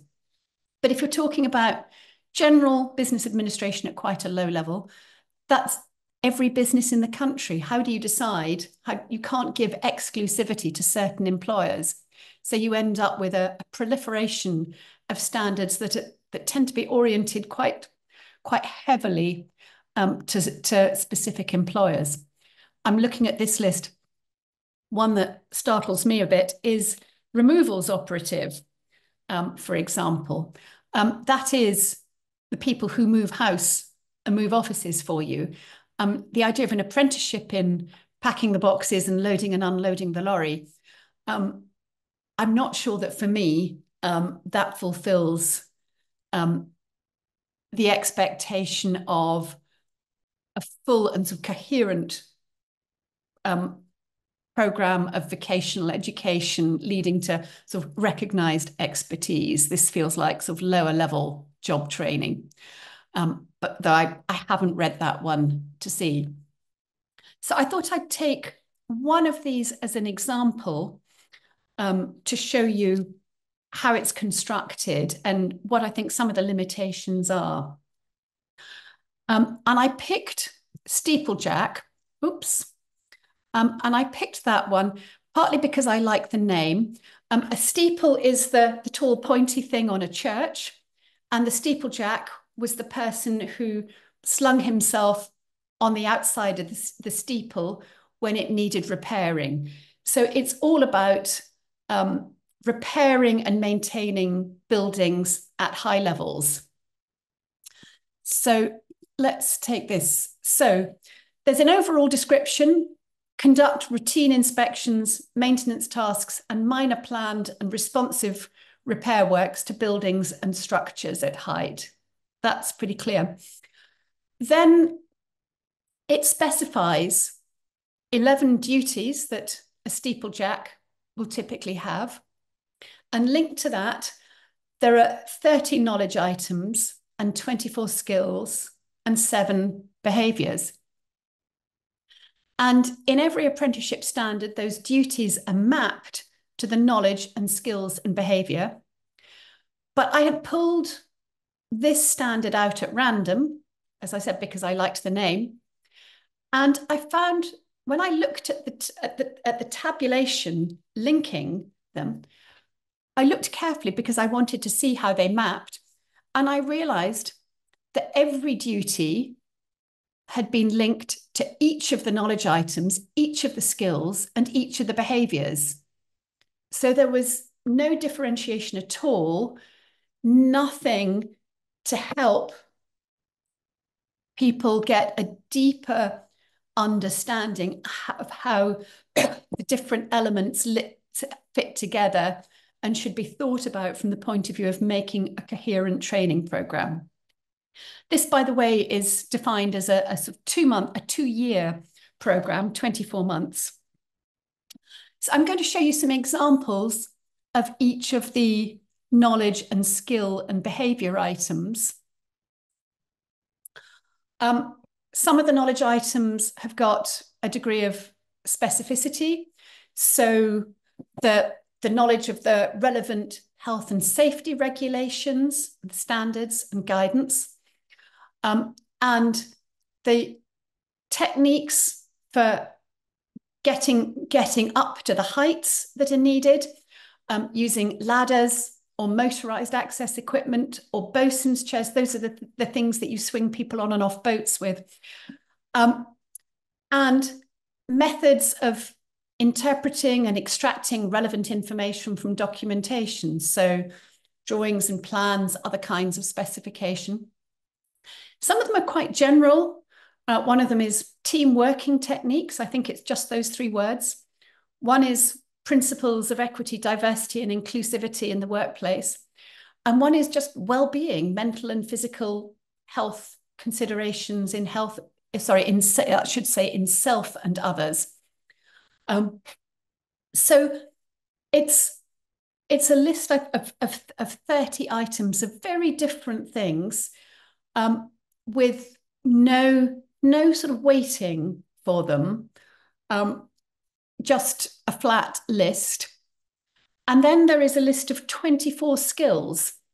And at one level, they make sense: comply with health and safety regulations, standards and guidance, interpret information from documentation, work collaboratively to erect and dismantle steeplejack scaffolding, apply team working techniques. Well, the first thing you notice is that 3 of those are basically just the same thing, recast as knowledge and skills. So knowledge of relevant health and safety regulations, comply with health and safety regulations, methods of interpreting and extracting relevant information, interpret information from documentation, knowledge of team working techniques, apply team working techniques. This, in my view, isn't really getting to the kind of developed schema that could help properly sort of crystallize the essence of not just doing this job well, but also what kind of path is going to take the individual there. And when I go on to the behaviours, I see the same pattern again. Puts health, safety and well-being first. Take ownership of given work. Teamwork again, team focus to meet work goals. Committed, and this is the full list of behaviours, by the way. Committed to continued professional development, considers the environment and sustainability, supports equity, diversity and inclusion, and adapt to new and changing situations. It's not clear that it's an enormously helpful list to the provider of an apprenticeship programme. I'm to take that example, the adapt to new and changing situations. Actually, the thing that gives you, above all, that gives the steeplejack adapting, the ability to adapt to new and changing situations, is having dealt with a lot of situations, is having a lot of experience that helps them apply the various pieces of knowledge and to integrate the knowledge and skills they've acquired. So, and I picked up another one that I'll look at much more briefly, which is craft technician, was another one on that list. And this is, I thought, was an interesting one to pick up because it's slightly different in its defects, I think. This one is extraordinarily broad. It's an 18-month programme, and the description is that it is for young people to come to make, service, restore, conserve, or realise with textiles or paper or glass, and one of ceramics or dyeing and printing. And that feels like an awful lot for anybody to master in 18 months. I'm not sure that it's possible to become an expert in making and restoring in textiles, paper, glass, and ceramics in 18 months. And when I looked at some of the bullets that sat underneath, I saw how extraordinarily broad they were. Skill 1, select and use tools and equipment. If that's all the tools that you might use with any of those kinds of material, that could be a decade's worth of education right there in that single skill. So there's a tremendous amount that actually sort of needs unpacking and thinking about. And what I think shows when you look at these is that there's not very much thinking. The template, the regulatory template that people have to complete for standards requires them to specify a list of knowledge, a list of skills, a list of behaviours, and to cross-reference them all under a list of duties. But it's not really adding much, I think, imposing this structure on it to what you might get if you simply asked the people who employ steeplejacks to write down what, in their view, is the essence of what a good steeplejack needs to know and can do in practice. And you can also see that there's nothing in here, in these, that gives any sense of how much experience the employers in that industry know that is needed of these different aspects. How many times do they need to have been up a building? How many times do they need to have used ladders before they can be considered fully competent? There's an invisible piece in this. So I think the principle of apprenticeship standards is good. And in practice, people have mostly accepted these. They don't seem to cause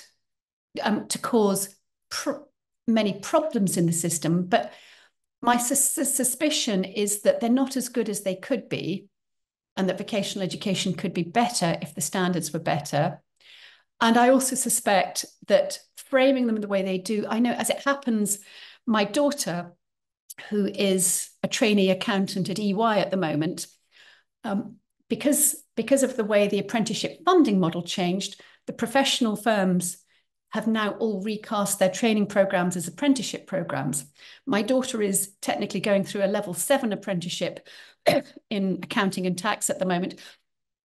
And the sheer amount of paperwork that is created for apprentices to prove that they're acquiring every skill and piece of knowledge, it is cumbersome, it's bureaucratic, it's time at the apprentice end, and probably also at the employer and training company end, that is probably not really contributing to making people really good at whatever the occupation the apprenticeship is aimed at.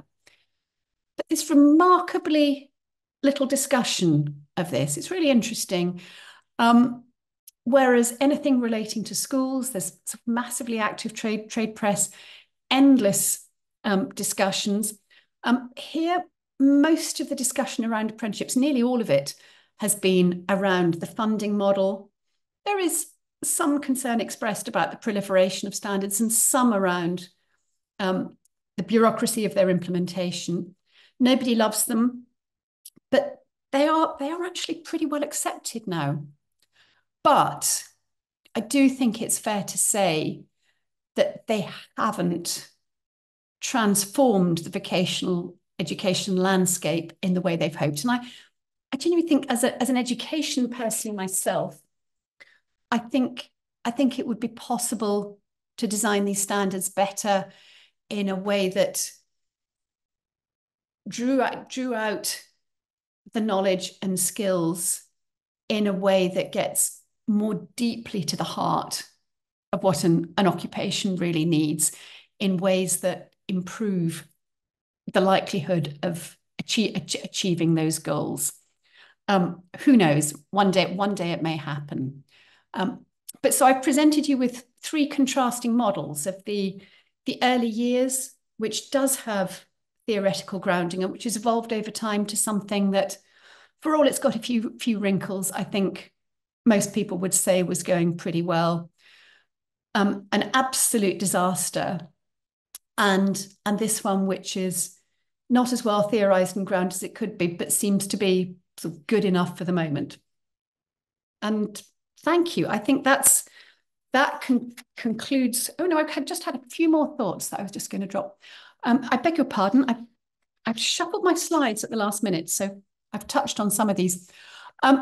So the other things here that I think are there are a number of things actually here that I think are worth pulling out.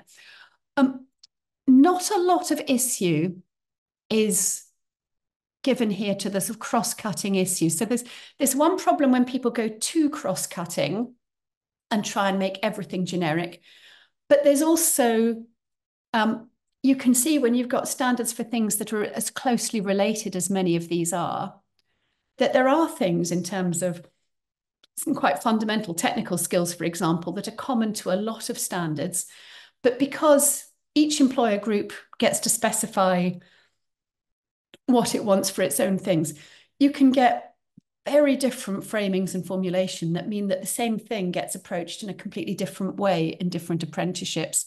Those obvious commonalities do get ignored. Sometimes things are over ambitious, and what in English, which very much relates to English measurements, what we call mile wide and inch deep programs. I think that craft technician one comes across like that. Some of the something, I had a very strange bit of autocorrect happening here. Sometimes it's way too narrow. So there's an apprenticeship standard which has now been withdrawn. For a pack house line leader, I think that is literally somebody who leads a particular kind of line in the packing part of a factory. The next one should say advanced golf greenkeeper. The implication was that there was a separate standard for lower level golf greenkeepers, and that there were different greenkeeper standards for football, bowls, any other kind of sport that is played on a green. Mineral processing weighbridge operator. Again, you might think that at this first level standard for 16 to 18-year-olds, that a weighbridge operator apprenticeship might be appropriate, but to get to that level of specificity at the outset. The point I made about the complete absence of weighting or prioritization, having no sense from the standards of how much of the effort should be allocated within those long lists of knowledge and behaviours. And we all know what happens when things are specified by lists. People come to assume by default that they should put roughly equal amount of time on every item. And you end up with some things massively overweighted and other things, often the things that are the absolute core of an activity, underweighted. And I do think that it reflects the limitations of a very employer-driven system, that some of them simply don't reflect enough education expertise to make for a coherent programme of study and training. And again, back to the point I made in the context of APP, that assessing apprentices against some of these standards, some of those knowledges and behaviours, won't necessarily help apprentices know what it is that they need to learn and do. Being told that you need to apply team working techniques, you're likely to get the kind of response saying, if I knew what it was, how to do it, I would have done it. What is it that I need, that I'm not doing, that I need to know? And I think it is this rather weak theorization that contributes to these obvious issues. So I'm in a very different place compared with my views on APP, which I think were quite clearly expressed. But I would like to see this model evolve and develop and improve over time. And that really is my very last slide. So again, Roxana, should we take any points of clarification on this one and then take our break and come back for discussion?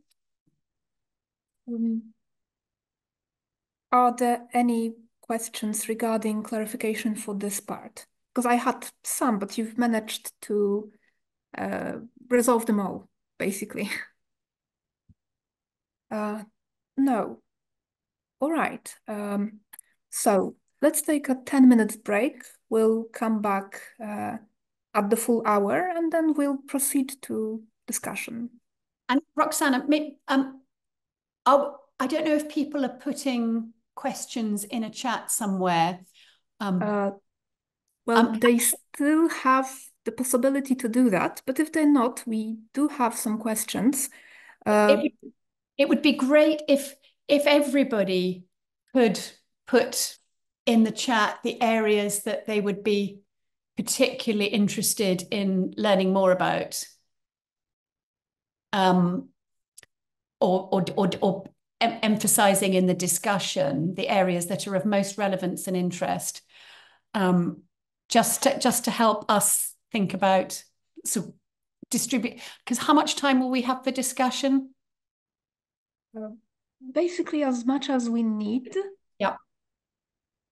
Up until 2:30 of our time, so 1:30 of yours. But I don't think we'll need that as much, despite questions I do have noted down from the... and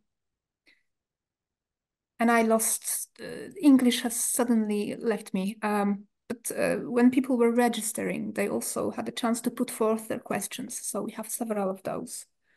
And I tried to cover your list fully in the first section about including about the moderation and evaluation. I realize APP is gone and wasn't statutory, so I didn't talk about it there. I realize I could have said a bit more in relation to the apprenticeships, but it's probably not so relevant. So I'm happy to come back and talk a bit more about that if you want, but otherwise I will leave that.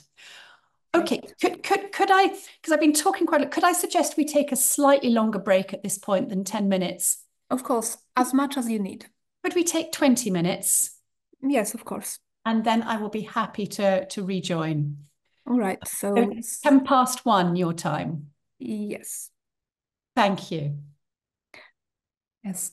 Hello, after the break. Hello. Hello, hello.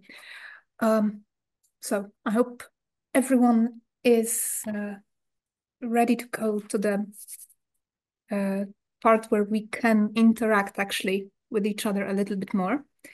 But I would like to start the discussion from questions that were posted before the webinar even started. So some of them may not be exactly and entirely on topic, but they seem to be of interest nonetheless. So I will start with them. Okay, so the first question, very broad one, and you already touched a little bit about on it. But how do you define educational aims and assessment criteria? And how do you make certain that the assessment system goes with it? I don't know if this question is understandable. I'm translating from Polish, which is also very generically stated. Yes, I think I understand the question. And shall I answer it for school education? Because the answers are completely different for early years, for schools, and for post-16 education. And I think I've already talked about that quite a bit for early years. So for schools, so you said the curriculum aims and how it's linked to assessment. Was there a third piece in that? Could you just... well, in Poland, so perhaps we are trying to put our measure into yours, but in Poland we've got educational aims, we've got learning outcomes and assessment criteria for those outcomes, and then we have a system of assessment. Yeah. So I think in some ways we have a lighter system at the moment, at least in England. So for primary education, so for both primary and secondary schools, there is a national curriculum and there are some overarching aims in that. And there is a subject level description for each subject. And it is called the national curriculum. It is more like it's a set of curriculum standards, really. It's not a fully developed curriculum. But that holds the statements of what children should know and be able to do. And I described it as a knowledge-rich curriculum. It is, but there is also, within it, there is considerable attention paid to the skills that should be developed in conjunction with that knowledge. So it is not a skills don't matter, but it's a tightly integrated skills built on specific knowledge. So that is the document that applies to all schools that are directly controlled by government. It does not apply to schools that are held through the academy structure, which are state-funded schools, but the equivalent of charter schools in the US with some degrees of freedom. In practice, however, they do all follow the national curriculum. And there are three main levers that apply to schools that constrain them to do that. The first is that in primary school, there are various tests and assessments that are set directly against national curriculum expectations. So at the end of year 1, there is a phonics screening check. At the end of year 2, there are national assessments in maths and reading and writing. At the end of year 4, I think there is a multiplication table check. And at the end of year 6, there are national tests external tests in English and maths. At secondary school, the external testing, I think I mentioned, there is a set of national exams that all pupils sit at the age of 16, and they all do the core subjects, but there's quite a lot of choice in the mix of subjects that they take. So, and those, I'll come back to those. So up to age 14, the only mechanism that explicitly makes sure that schools teach the national curriculum is school inspection. And it didn't do that for 15 years, from 2004 to 2019.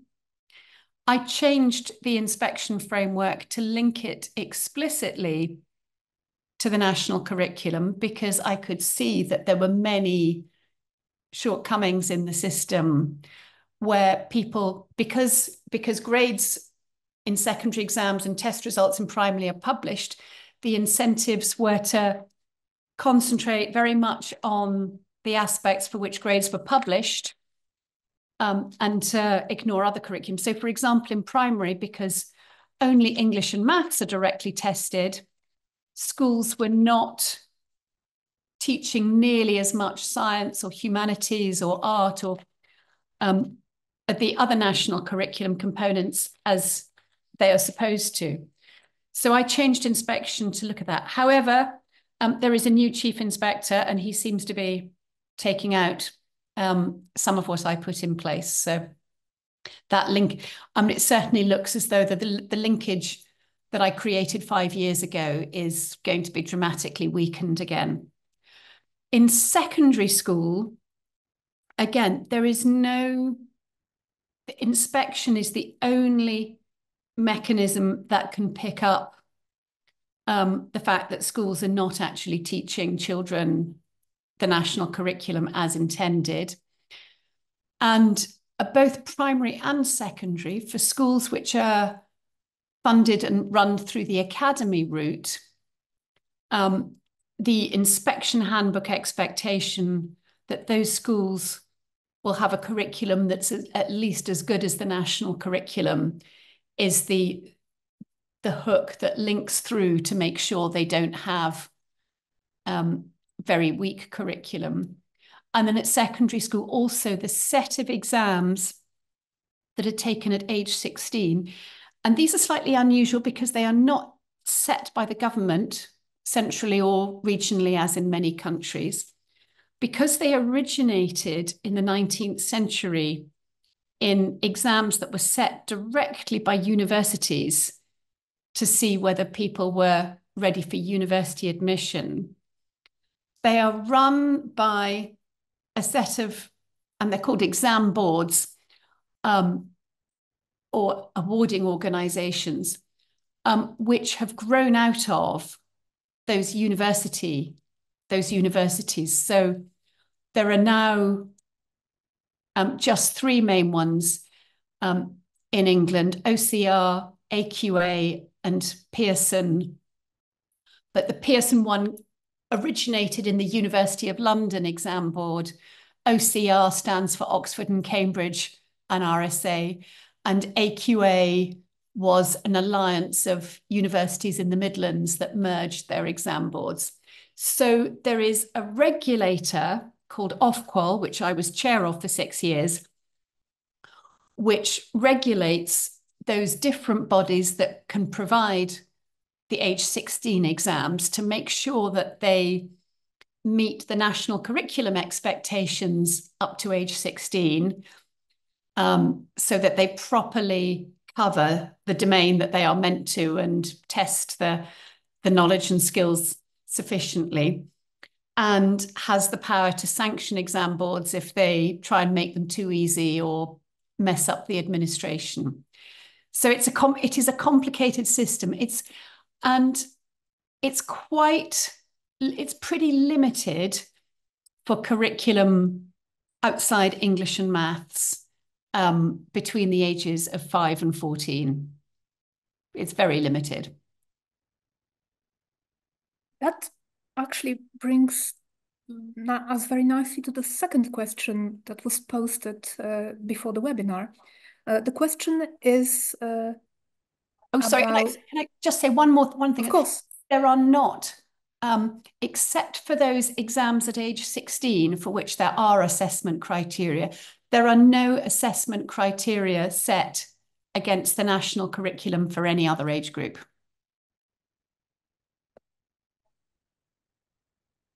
To be honest, I think we would need to know a little bit more about the English system to actually truly digest this one. In Poland, we set standards up to basically the end of school or compulsory education, age 18. So the national curriculum sets curriculum standards working up through the year groups, but there are no assessment criteria defined relative to those. Okay.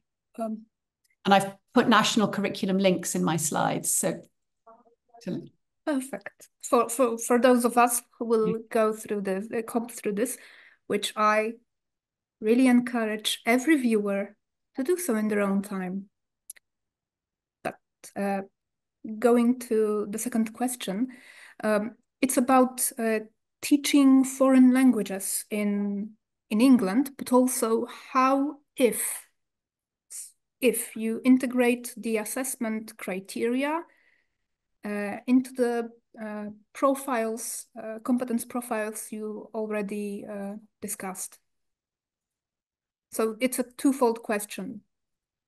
I'm not sure that I completely understand the question. Okay, I will try to put it again. And again, I am translating directly from Polish, so probably this is the issue here. However, the first part of the question is, what is your approach in the English educational system to assessing foreign languages? Okay. Yes, this is the first one, the first part. And the second part, if this is the way you assess foreign language skills is integrated in any way with your competence profile. Well, remember, we have no competence profile for school age children. There is no competence profile except at age 16 and in these apprenticeships. There is nothing in between that is, I think, compares with the kind of competence profile you're talking about, unless you look at the national curriculum. Do you want me to see if I can just share a page of national curriculum? Hold on. Why not? It probably would clarify for everyone. Tell me which subject you would like in primary or secondary. Which subject? The question was about foreign languages. Foreign languages.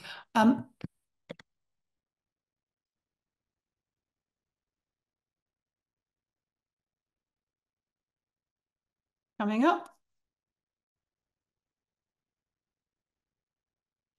Okay, so I'm going to I'm just going to zoom and then I'm going to share my screen.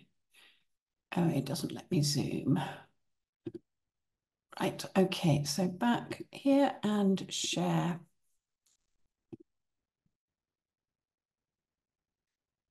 So here is the languages program of study for the national curriculum. So there is the definition of the purpose, and I'm sorry, I'm not being allowed to zoom There's a one paragraph statement of purpose. There are 4 aims, which are understanding and responding to spoken and written language, a speaking objective, a writing objective, and an appreciation of the language and culture, to discover and develop an appreciation of a range of writing in the language studied. The attainment targets simply says by the end of the key stage, pupils are expected to know, apply, and understand the matters specified in the programme. So we go straight on to the programme. So after the introductory things, there is a set of pupils should be taught to listen attentively, explore the patterns and sounds, engage in conversations, and so on, with a few things that do not apply to ancient languages. Basically, the speaking stuff doesn't apply to ancient languages. So that's the primary. The age 7 to 11 is that set of bullets. And you will have the link. And here is the secondary, which is a bit more developed. Pupils should be taught grammar and vocabulary, identify and use tenses, use and manipulate a variety of structures, develop and use a wide-ranging and deepening vocabulary, use accurate grammar, spelling, and punctuation. Linguistic competence, 1, 2, 3, 4, 8 bullets under that. And the reality at secondary is that, and that's the limit of the specification. The reality is that these exams that are taken at age 16 exert a very high degree of control over what's taught before that, because secondary schools have to plan their teaching to make sure that pupils are at the right starting point to be able to cope with those exam courses. So there's, in practice, so there is an indirect control exerted by the backwards influence of the exams that they must study for from age 14 to age 16. But there is nothing else that takes this in terms of government guidance or anything mandatory on schools that takes them down any further levels on what they've got to do.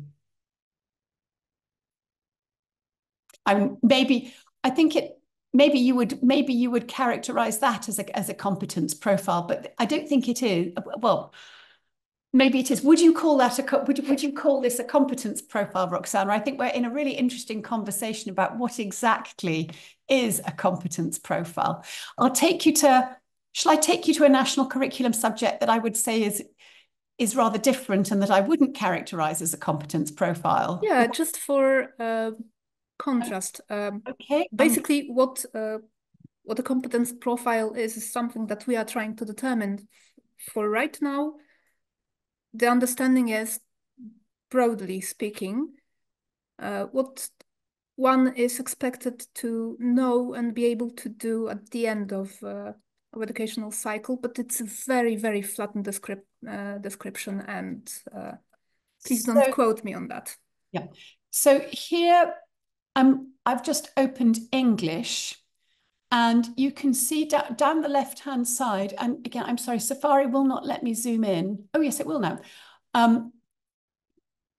This one, English is, I think, the exception, and I think because of the extreme interest of another minister, Nick Gibb, this one got developed to a particularly high level of specificity, especially in primary, to make sure that all the spelling, punctuation, grammar, content that he wanted was in there. But let me go to Key Stage 3.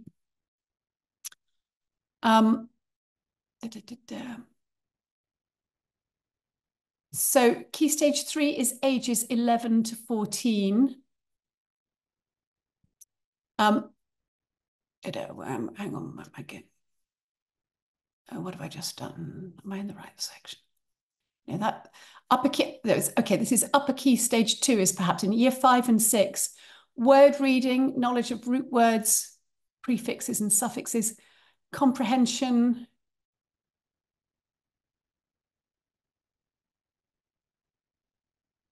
transcription, so very specific, using prefixes, and there's an appendix with quite a high level of prescription, spell some words with silent letters, use knowledge of morphology and etymology, use dictionaries, use a thesaurus, handwriting, writing composition, planning, drafting and writing, evaluating and editing. Some fairly specific things on the writing. So, for example, using modal verbs, using relative clauses, using expanded noun phrases. This one, a lot of teachers and a lot of people who are in what you might call the sort of romantic, progressive strand of education really dislike primary children being explicitly taught grammar. So this is not without contention in the system, but it is very explicitly developed at the moment. I'm trying to find, actually, I think it's Key Stage 4 I wanted to show, because no. Okay, it's actually in the exam specifications that some of the control I wanted to show is made, and I won't find those so easily, but some requirements were set by government that were quite specific about the mix of books and works that children had to study in English, and that was controversial. The reason that prescription was made was because schools and exam boards were essentially allowing the choices of text to slide towards the ones that were the least demanding. So, for example, every English GCSE in the country allowed children to study, I don't know if it's well known in Poland, but a book by, is it John Steinbeck, of Mice and Men, which is a very short book and written in very simple language. It requires a reading age of 10, I think, to comprehend that book fully. So, first of all, it simply didn't encourage schools to expose children to a sufficiently demanding range of literature. And when it became the main book that every child was being taught for an exam at age 16, it was obviously a bit silly. So the exam requirements that government sets now do include having to study poems and prose, and the poems have to come from, I think there's a selection of 50 or 100 that was made for that. Children have to study at least one 19th century book, for example. So some constraints were put in to stop the general expression of points in the national curriculum from allowing people to slide into teaching undemanding texts. And again, that was quite controversial. And it was somewhat mischaracterized, saying schools aren't allowed to teach this wonderful book of Mice and Men. And they absolutely can teach it. There's nothing to stop them teaching it in any year in secondary school. It's just that they have to study other things in the last 2 years to be fully prepared for the exam. I've probably said enough about this one, but it may be that the national curriculum constitutes what you call competence profiles, but I have never. One of the things, many schools do not refer to the national curriculum documents very much. And I have never seen a school that ran tracking assessment against the individual headings, the individual bullets in that national curriculum. It was not designed to be used that way. And to my knowledge, it never has been. Okay, but thank you. If the person that posed this question is with us today, I hope this answers it. And what should we find out now? And if there's any follow-up question that would be helpful to talk about. If there are, if not, I still have some questions. Okay. Okay. So if you allow us to go back in time past several hours, at the beginning, when discussing early education and care, you mentioned that teachers could have problems with, or maybe the broader problem would be that teachers have to interpret statements in the profile. Yeah. And that led me to ask the question, how are teachers prepared to assess pupils in accordance to the profile? Is there a manual, a set of additional, I'm sorry, English is escaping me, set of additional guidelines so that... Yeah, I don't think so. I think the moderation process that used to be run, when some local authorities run training, and some groups of schools run training, and there are third-party training providers, and schools can buy courses from anybody they like. But there's no government mechanism. So really, it's learning on the job through the business of going through this process, and talking to colleagues. The peer discussion is, and the fact that people move around schools and nurseries, so they bring their understanding, so that the conversations bring an approximate degree of alignment. But I would certainly warn anybody strongly on making assumptions about there being particularly good alignment. And there's certainly nothing, and there's nothing that says, even at the most basic level, there's nothing that there are 3 statements underneath each of those learning goals for early years. So the implication is that if you think 2 of them are met, and one of the statements isn't, that you would say the best fit was to say that the whole goal was met. And if one of them you think you can tick, to say not. That's the implication of having 3 statements for each. But should they all be given equal weighting? It may be that for some of those goals, there's a statement that is obviously the most important element of that, and the other things are subsidiary. So if they've got the main one, and one of the things they haven't got is something that's much more minor, should you simply treat it as a matter of numbers?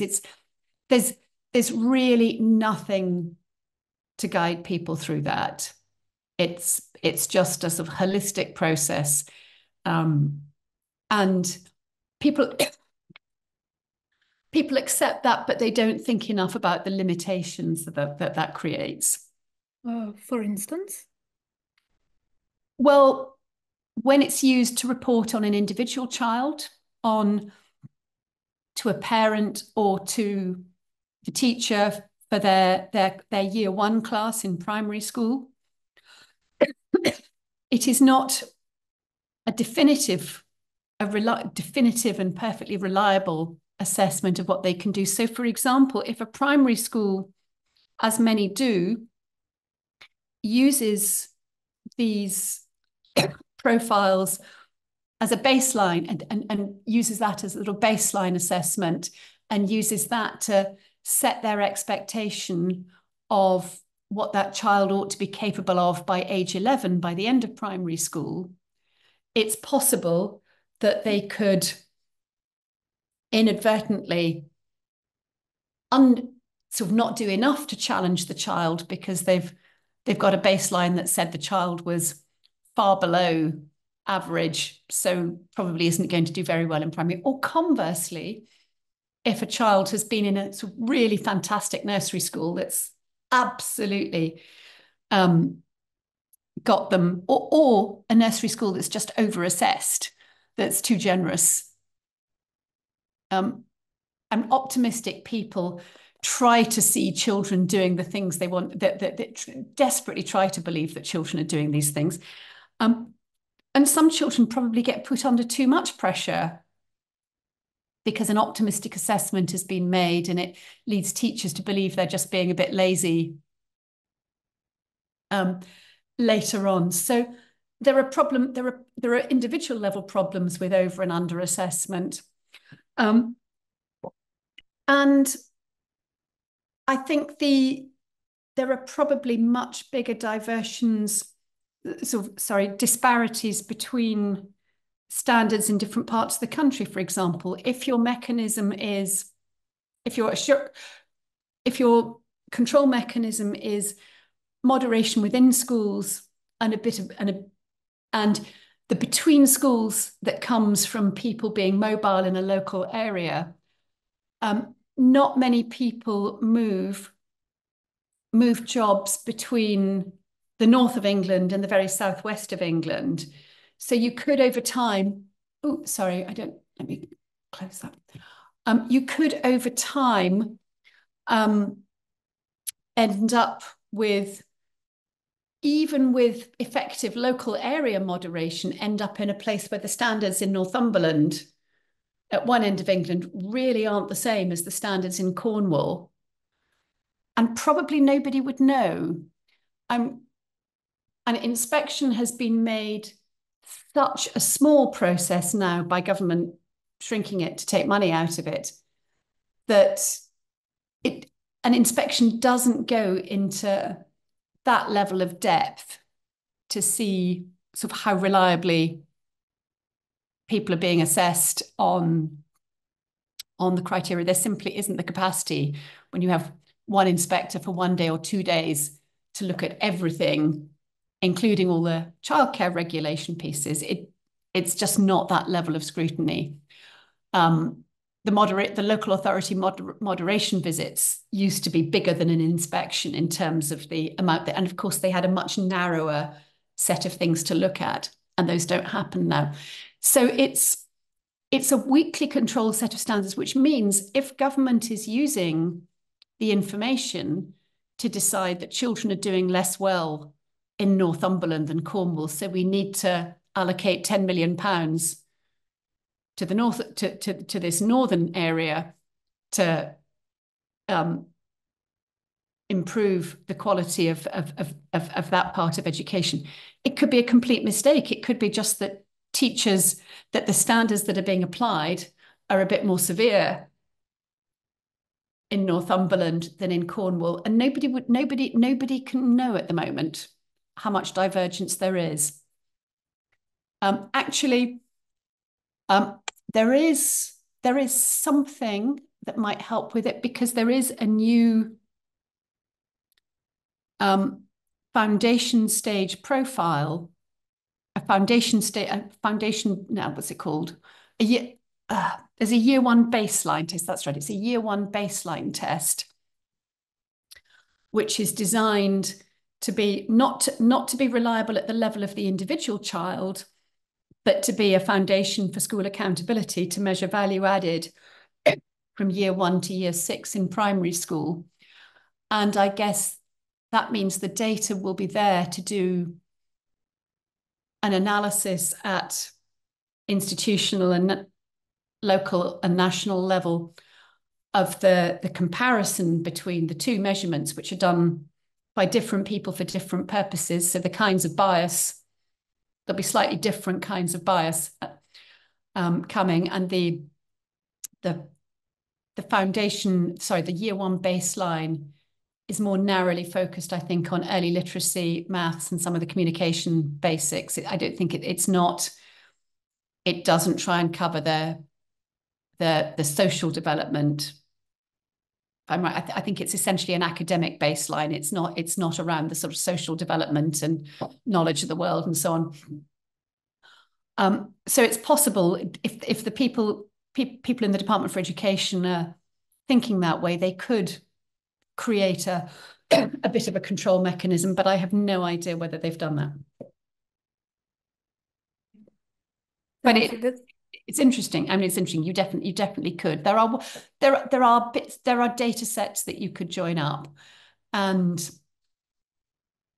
there are some clever people thinking about data sets, but there are often government hurdles to joining up, and very often, funnily enough, it's often people like unions who are the most nervous about joining up data sets.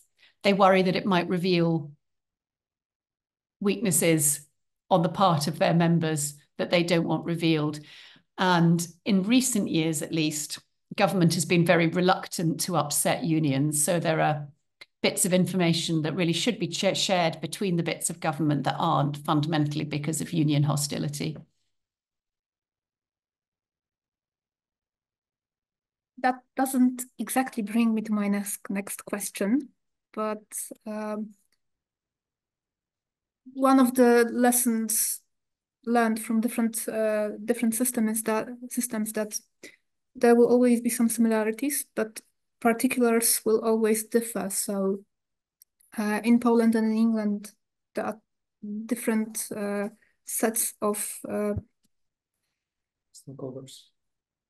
Not stakeholders, but czytników.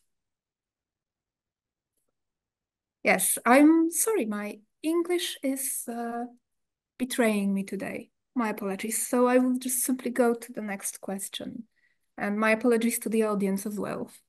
But you've mentioned throughout today's webinar several times that... Sorry, I thought I'd closed messages, and I have, and I don't know why I'm getting these notifications, but I'm ignoring them. Go on. We don't even hear them, but okay. They do, yeah. You lose focus. Simply put, what you said today brought a question to mind. Is there a way to try and achieve balance between knowledge and skills in the profile? Because you've mentioned, for example, that APP was very much skills-based or skewed towards skills, but it's not the right way. And I understand that knowledge is equally, if not more important, in the profile. So are there any further thoughts on that? I think it is, first of all, I think making the knowledge explicit in the profiles is really important. And that if it isn't, if the knowledge becomes simply something that you find a bit of to illustrate a particular skill, then you end up with incoherent, or in England at least, you end up with incoherent education in schools, with teachers starting at the wrong end to let's try and show this outcome, instead of let's build up what these children know and can do from the bottom in a really sort of logical set of steps that give them the strongest foundation from which they can develop the broadest range of skills. So in my view, you absolutely do need to have the knowledge piece. And the second thing is, in relation to the skills that you include, is to try and be really linked to an evidence-based understanding of how far skills extend. So critical thinking with the concepts of the physics you've been taught so far. So it should be sort of critical thinking within the context of the curriculum as far as it goes, not critical thinking as a generic thing across history, physics, English, and everything else. I think if you accept, I mean, I can send you, if it's helpful, a couple of links to the bits to the papers and studies that I think are particularly helpful in thinking about this. and in helping sort of constrain the skills definition to things that properly justify inclusion, and that because for me, one of my wider realizations after my more than 20 years in education and more than 10 years as a regulator or inspector is that poorly designed regulatory instruments create bad incentives that push people into doing the wrong things. Not because they're bad people, but because people will tend to look for the simplest, quickest way to reach, will do what looks like the simplest, quickest way to reach the defined outcomes. You can never, it's very hard to specify those outcomes just in ways that genuinely hold the totality. But if you try and do it just in skills, you're much more likely to push people into the bad shortcuts than if you anchor to the knowledge as well, and if you anchor the skills more specifically to the domain in which they're being developed. So there are a few things. So there are things that cut across. So being able to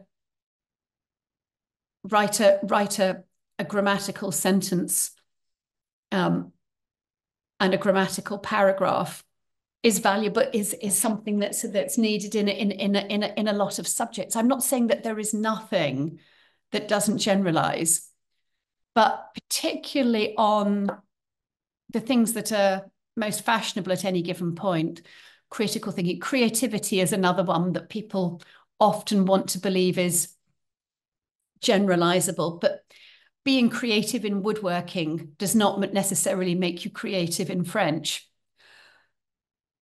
Another thing to be, so I would say try and, as far as possible, limit skill statements within domains and have only what you can genuinely justify that reaches across domains. I had another point there and it's just shot out of my head. Sorry, go on, Roxana. Does this make sense? Does what I'm saying make sense, Roxana? I think so. And if not, we still have the recording, and more people could look at it and think it through. Because I realized my question was very general. Yeah. Generic or general. So broad. Take me back to your question again. I was asking whether or not you have any advice on how to maintain balance between skills and knowledge in a competence profile. Yeah. But in the meantime, perhaps due to your answer, several questions popped out on the chat. Let's pick those up then. Okay, the first one was, how in the UK do you maintain evaluation on what is taught at schools? Example, are you checking out the documents? Do you visit lessons? Do you check teachers' materials? This is the first of 3 questions by Mr. Jakub Pawlikowski. So, school inspection by Ofsted is that mechanism. I have put into the slide notes pages a link to the school inspection handbook that sets out what Ofsted does. It's a relatively light touch mechanism. It's curriculum oriented, at least at the moment. It hasn't changed yet. And it's a full inspection starts with a choice of a selection of subjects which are agreed between the inspectors and the head, which will always include at least one of English and maths. And other things, it will include something that school thinks is really good and something that school thinks that the school or the inspector thinks is weak or relatively weak. And there are discussions with the leaders in those subjects about what curriculum they are teaching, how it's conceived and developed, how they are teaching it, and how they know how children are doing against that curriculum. And there are no prescribed formats for any of this.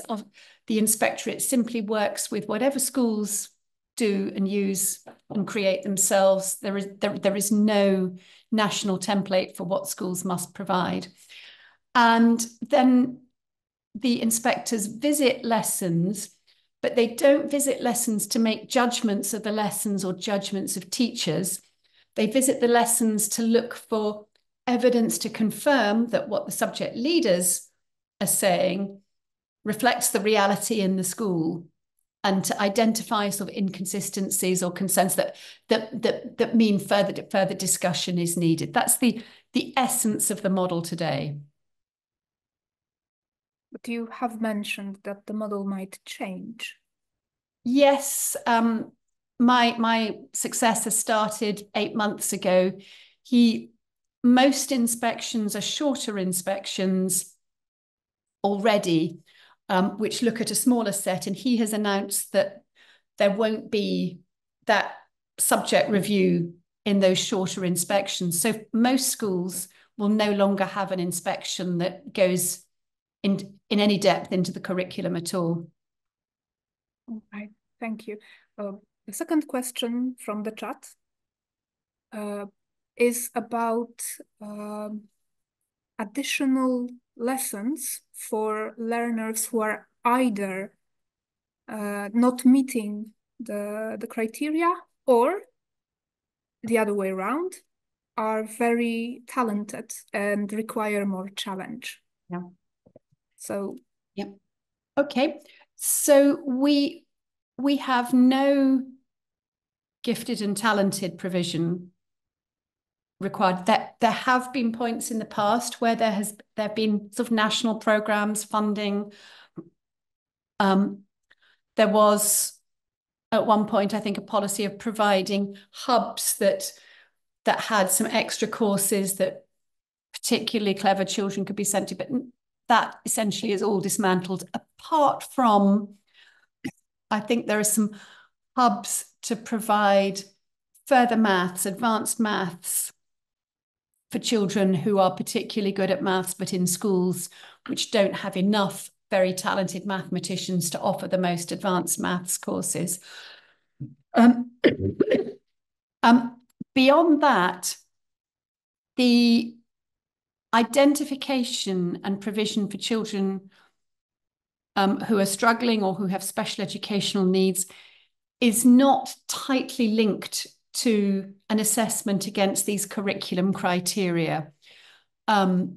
Schools, from whatever it is that they are teaching, assessing, doing, can form a view that a child needs some kind of intervention, supplementary teaching, supporting class, whatever it may happen to be. But that doesn't come from an assessment that's directly linked to this set of curriculum standards. Does Thank that? You. So there is a lot of school budgets goes on this. We have probably over-identified rather than under-identified the number of children. I think we're today, I think we're labelling at any given point, getting on for 20% of children, I think, now have a special educational needs label put on them, which means needing extra. Really, all it now means is for many children needs a bit of extra help. But also, I think somebody recently pointed out that because children can be taken off the list of special educational needs, needing extra help, as well as put on it. I think somebody really pointed out that half of boys will have been on those lists at some point before they finish secondary education. So it covers a very wide range, from really profound physical disabilities and learning disabilities, all the way through to children who find reading a little bit difficult. many people think that the definition has got too wide and that's making it harder to direct that resource to the children who most need it. But schools have, I think schools in England have particularly large numbers of non-teaching staff in support roles, in education support roles as teaching assistants, learning mentors, advisors of various kinds. I think last time I looked at, it's not PISA, which is the European study that does that comparative, you know the one, TALIS, the TALIS data, I think shows that schools in England have particularly large numbers of education support staff. And I think that links to the propensity to label a lot of children as having special educational needs. If you look at overall national outcomes, we do reasonably well by European standards, I think. The last installments of PISA and TIMSS results haven't created sort of national anxiety. So do I think that the population of England intrinsically has far higher numbers of children with special educational needs than any other European country? I don't believe that. I think we're just labelling more of them. Well, that certainly wasn't put into question, but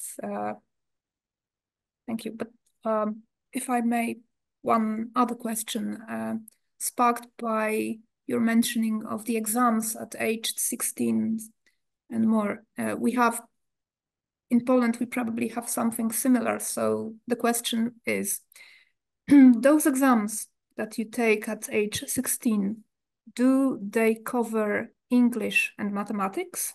And if so, are they, okay, for the second part of the question, I would need to give some context from Poland. In our exams, Polish. Can I just say on the first part? Yeah, of course. Everybody, yes, everybody does English and maths.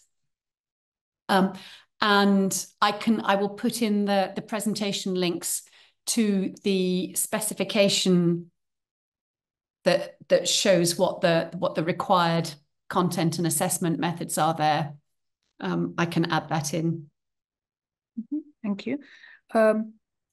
Meanwhile, the person asking the questions clarified that they also are asking whether or not you have exams covering mathematics and English later on, after 16 years old, for instance, at the end of education. Okay. So at age 16, pupils typically take between 8 and 11 subjects, and they include English and maths. The control is, this is controlled not by a direct requirement for children to take exams in certain subjects. It is controlled by school accountability measures. So a school's performance is measured by government. A school is judged by, the main measure at the moment is something called Progress 8.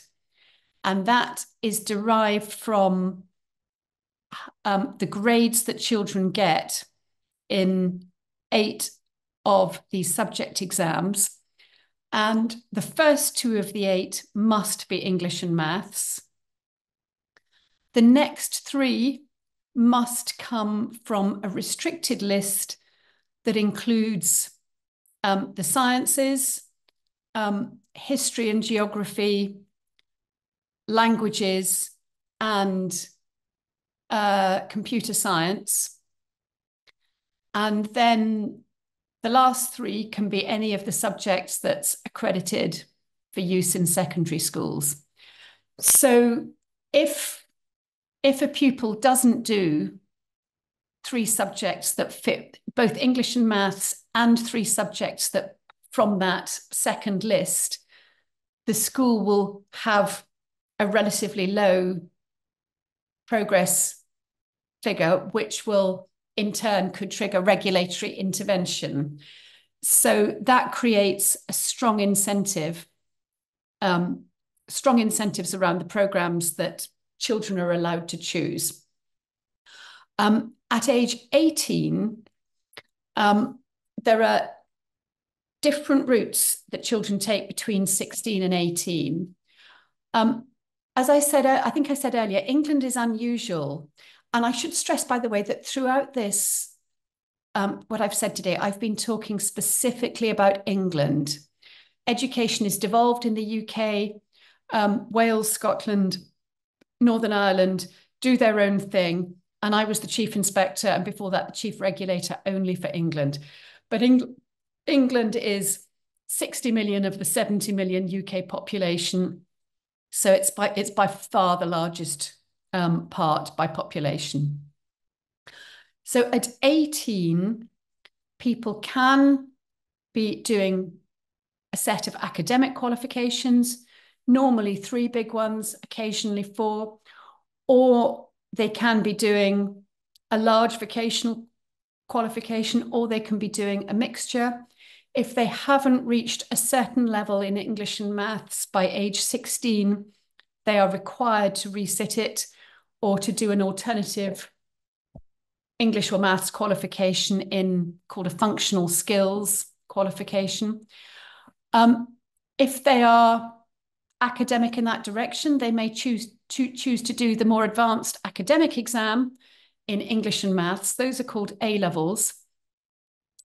But a peculiarity of England, and this is something that I think is true only of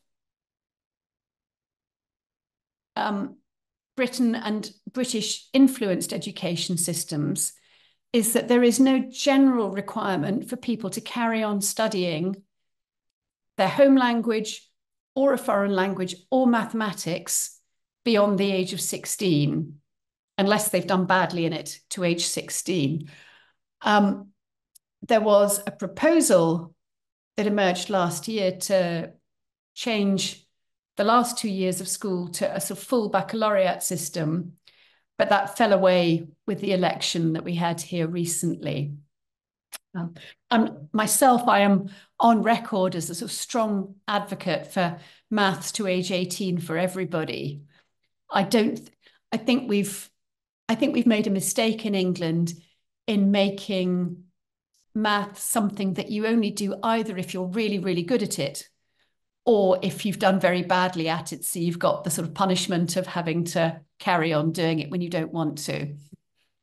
I think it'd be much better to have universal maths to 18, but that's just not what we've got at the moment. And similarly, English. Okay, thank you. This somehow brings me back to the last part of the question. Because you said you're either very good at it or very bad at it. In Poland, Polish and mathematics are compulsory, but they can be taught and then you can take exams on them on 2 different levels, so-called basic level and so-called extended level. Yeah. Do you have anything like that in England? Well, we do because there are essentially 5, for maths, for example, there are 5 things that are available post 16. There are functional skills qualifications which are designed to slot in to vocational education programs where the main qualification is in some more occupational strand, and the functional skills qualification sits alongside and satisfies, for example, helps to satisfy the literacy and maths requirements of the apprenticeship, say. Then there are GCSE resits, the same exam as at age 16, which people who fail not by very much are expected to retake. People who are 1 grade below are expected to resit the GCSE.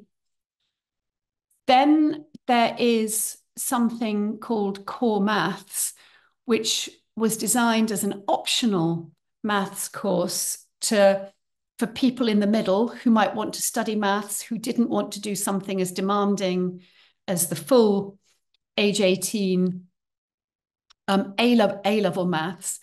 I think it's a rather good qualification, but again, I can give you a page that lists and links these. I'm going to add slides into my presentation where it'd be helpful before I send it to you. Thank you. Not many people do it, but it's rather good. Then the main A-level qualification, there is a subsidiary version of that called AS, which is essentially the first year's worth of the program, which you can take as a qualification in its own right.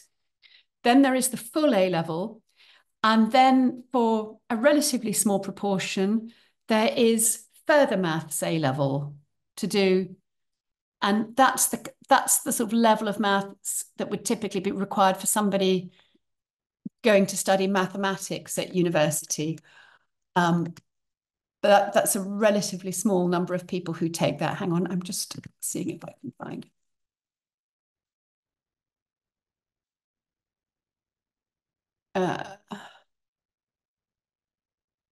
Yeah, so we have about 650,000 pupils in a year group in England.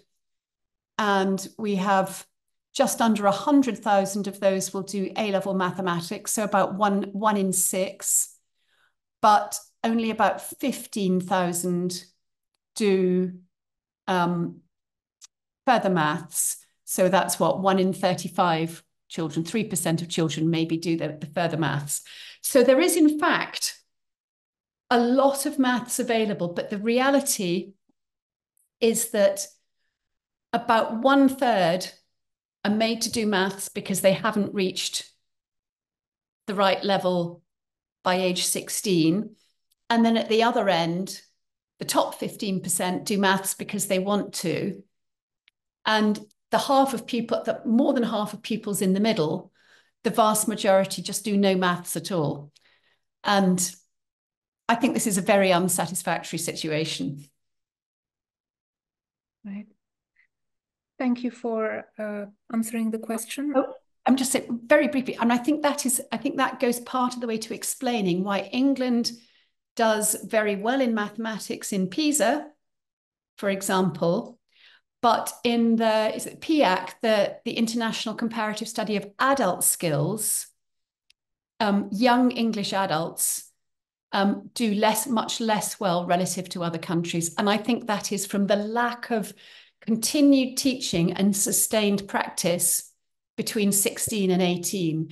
English children are allowed to forget the maths that they learnt. And I wish I'd kept the reference to the study. I remember reading a really interesting study on mathematics a few years ago that concluded that the maths that we can all use in adult life is essentially the maths we learnt up to about 2 years before we stopped studying it.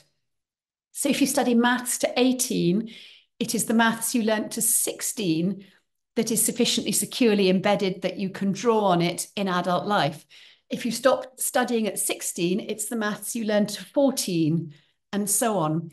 And I think this fits with the evidence from cognitive science about how much more repetition and practice is actually needed to complete learning to the point of automaticity, to mastery, than people have sometimes thought. So education models that say, right, you tick that box, then you're done, then you don't need to think about it again, you can go on and find another box to tick, I believe will generally lead to inferior outcomes. So keeping that, designing your models in ways that incentivize continued application and practice of what's gone before is really important, because otherwise you can disrupt that long-term process of repetition and consolidation that is profoundly important for deep learning. Thank you. This actually brings me to my own last question. But if there are any questions from the audience, this is also the time to post them. And while we allow people to write down what they wish to ask at the very end of the webinar. I'm sure a lot of what I've said sounds quite mad, but I have tried to be really honest about No. I think it's much more interesting when people tell you what's actually gone well and what hasn't than whenever people present a glossy picture. This is the very idea of the webinar. So good.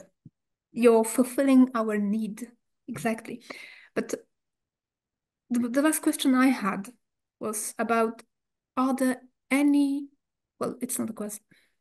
Do you have any other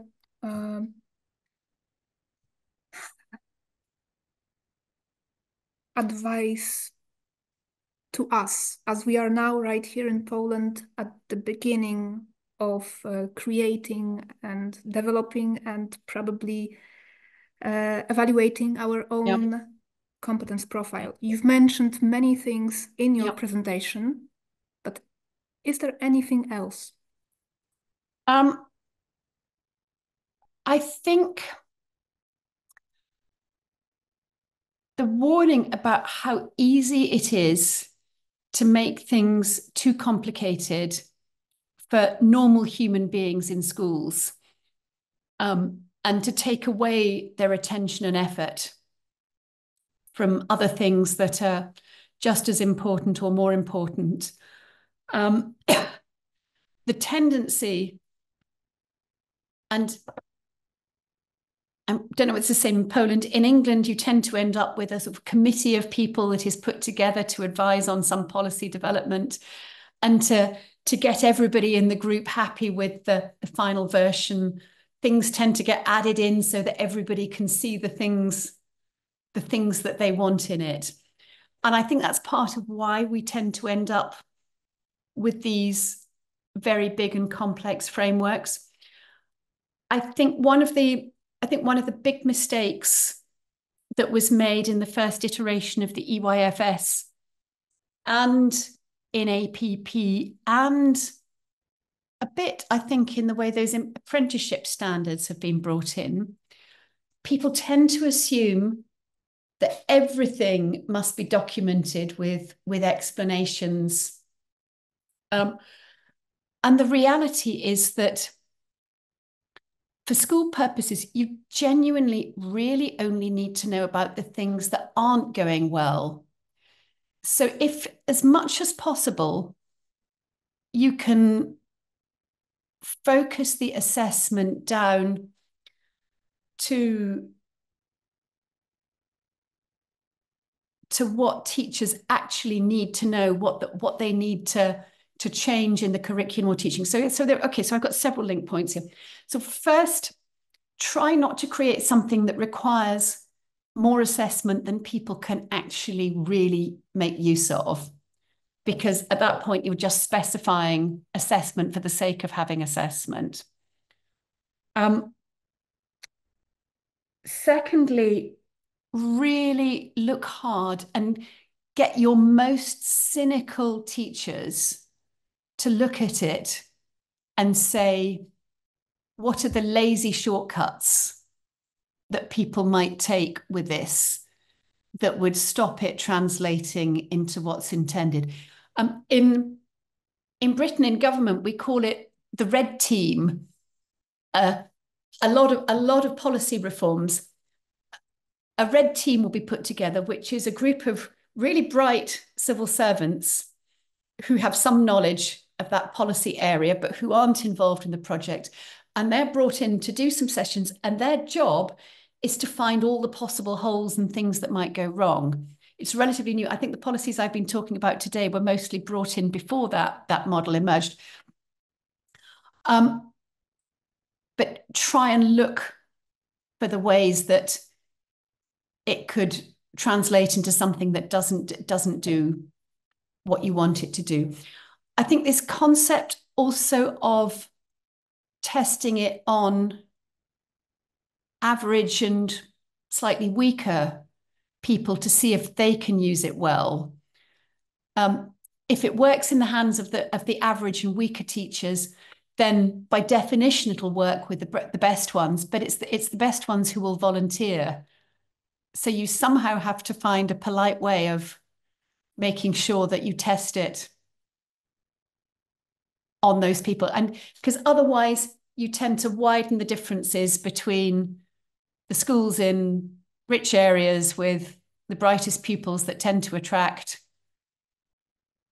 some of the strongest teachers who want to live in those areas, and the schools that have the most difficult pupil groups and the hardest time attracting strong teachers. If your architecture really is sort of favours the super schools in the system. I had another point that I've just lost. It'll come back to me in a minute.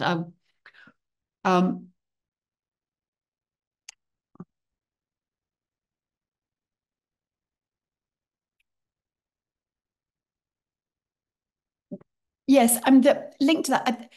Get people to be honest and realistic. Do a time assessment of what's involved in the arrangements you're setting up from the pilots. One of the strands should be not just, is this doable? Is it a good thing to do? It should be, how many hours is it going to take from each teacher in each school year? So that you properly understand the cost, and ideally with some breakdown so that you can see that there may be bits that would be nice to have but aren't actually all that important and are going to cost a really large proportion of this overall time budget. It might not be what you think in advance that is the really draining thing.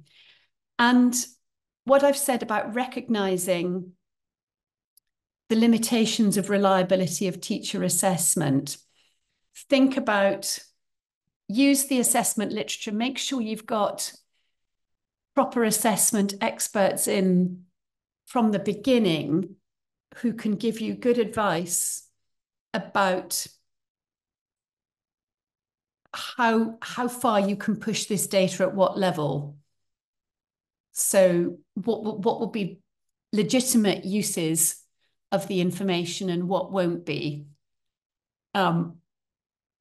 Because if there are some things that ministers want that are going to cost £1 billion in terms of teacher time, that may shift the conversation. But having explicit, what are the things you're trying to get really specific about, what are the things that you're going to be trying to use these profiles for? How will they act in the system? What other control levers have you got that sit alongside these to make sure you're not that you're not essentially duplicating with other things and creating something that actually does become more burden than it should be for schools to deal with. And when I was designing inspection frameworks, I had my staff put a lot of time into trying to think, how could we angle what we did to make teachers' jobs more doable, not less doable. To go with the grain. That's a mixture of things, I think. But it's a really interesting challenge. And now I've heard you talk about what you mean. It feels to me as though our national curriculum standards are part of the way to what you mean by competence profiles. I don't think they're exactly the same thing, but there is some commonality. But we very definitely don't hang our system on comprehensive assessment again of those as competences. So I don't think they really are competence profiles.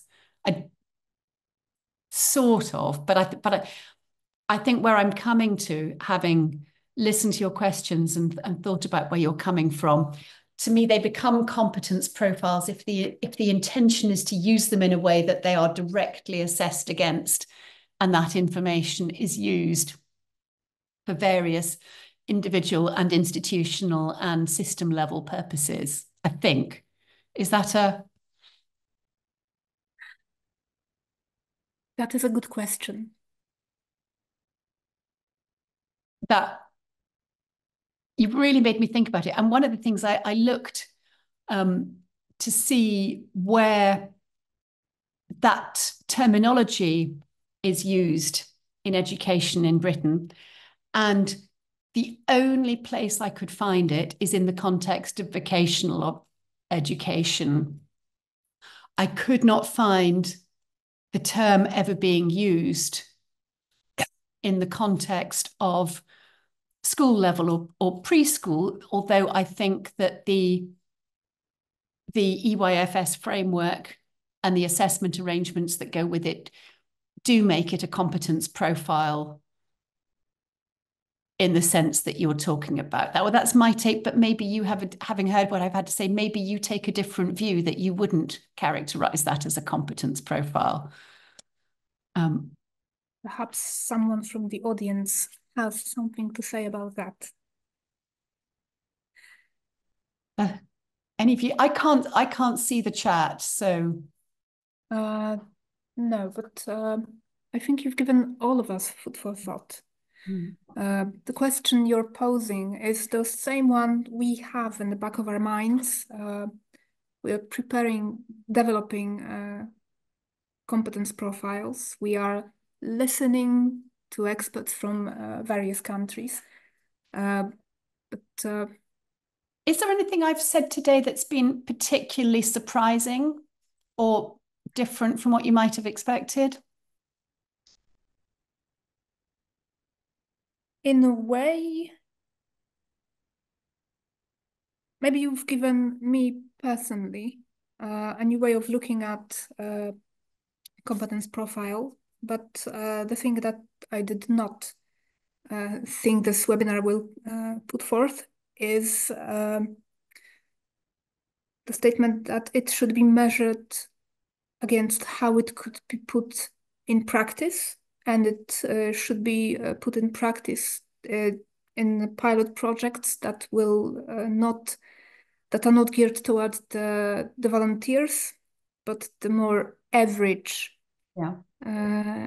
people. And this is a different way of looking at things.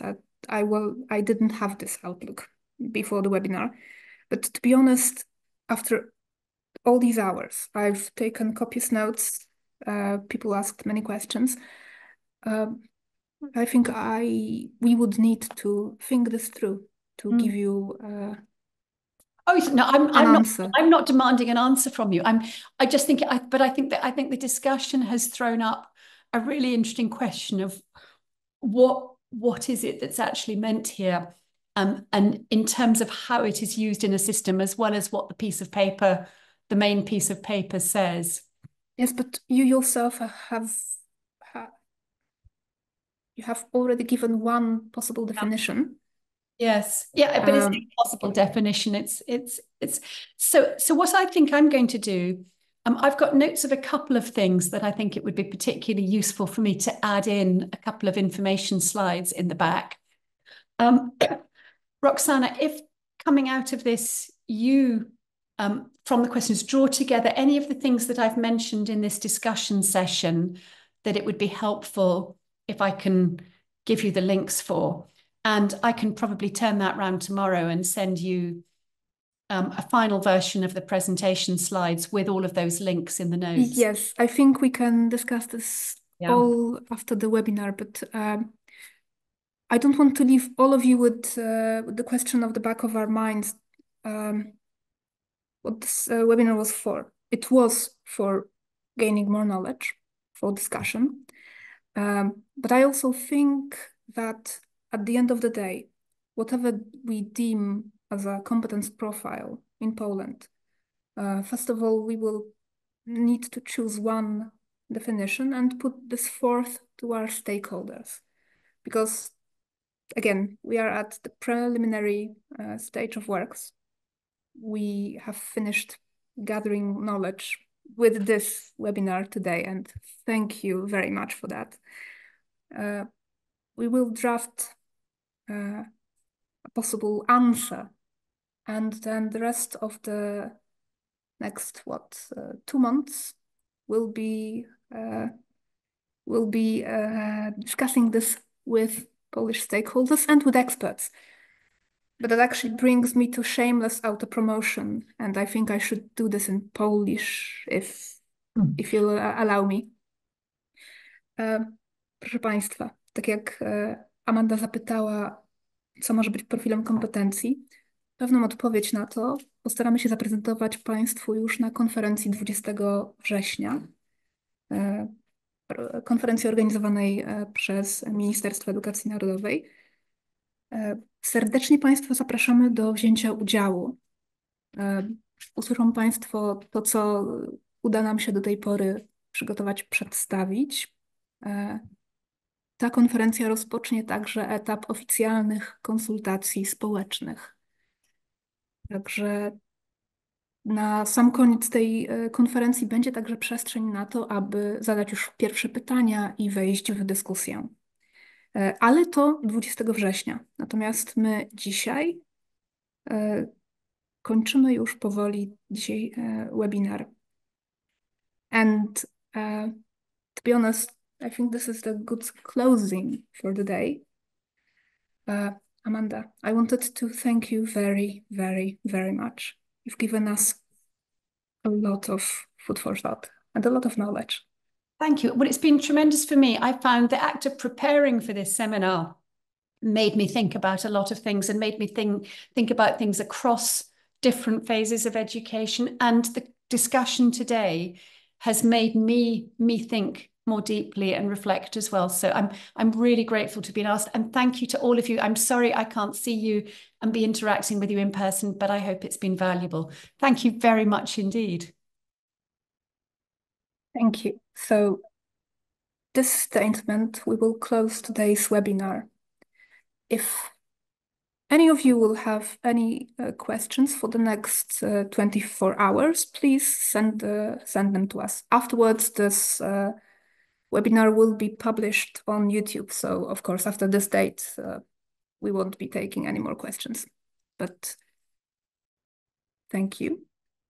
Dziękujemy Państwu serdecznie za udział w dzisiejszym spotkaniu. Zapraszamy na kolejne, w szczególności na konferencję 20 września. Panie Jakubie, musi Pan doprecyzować pytanie. Tymczasem zaś do widzenia wszystkim.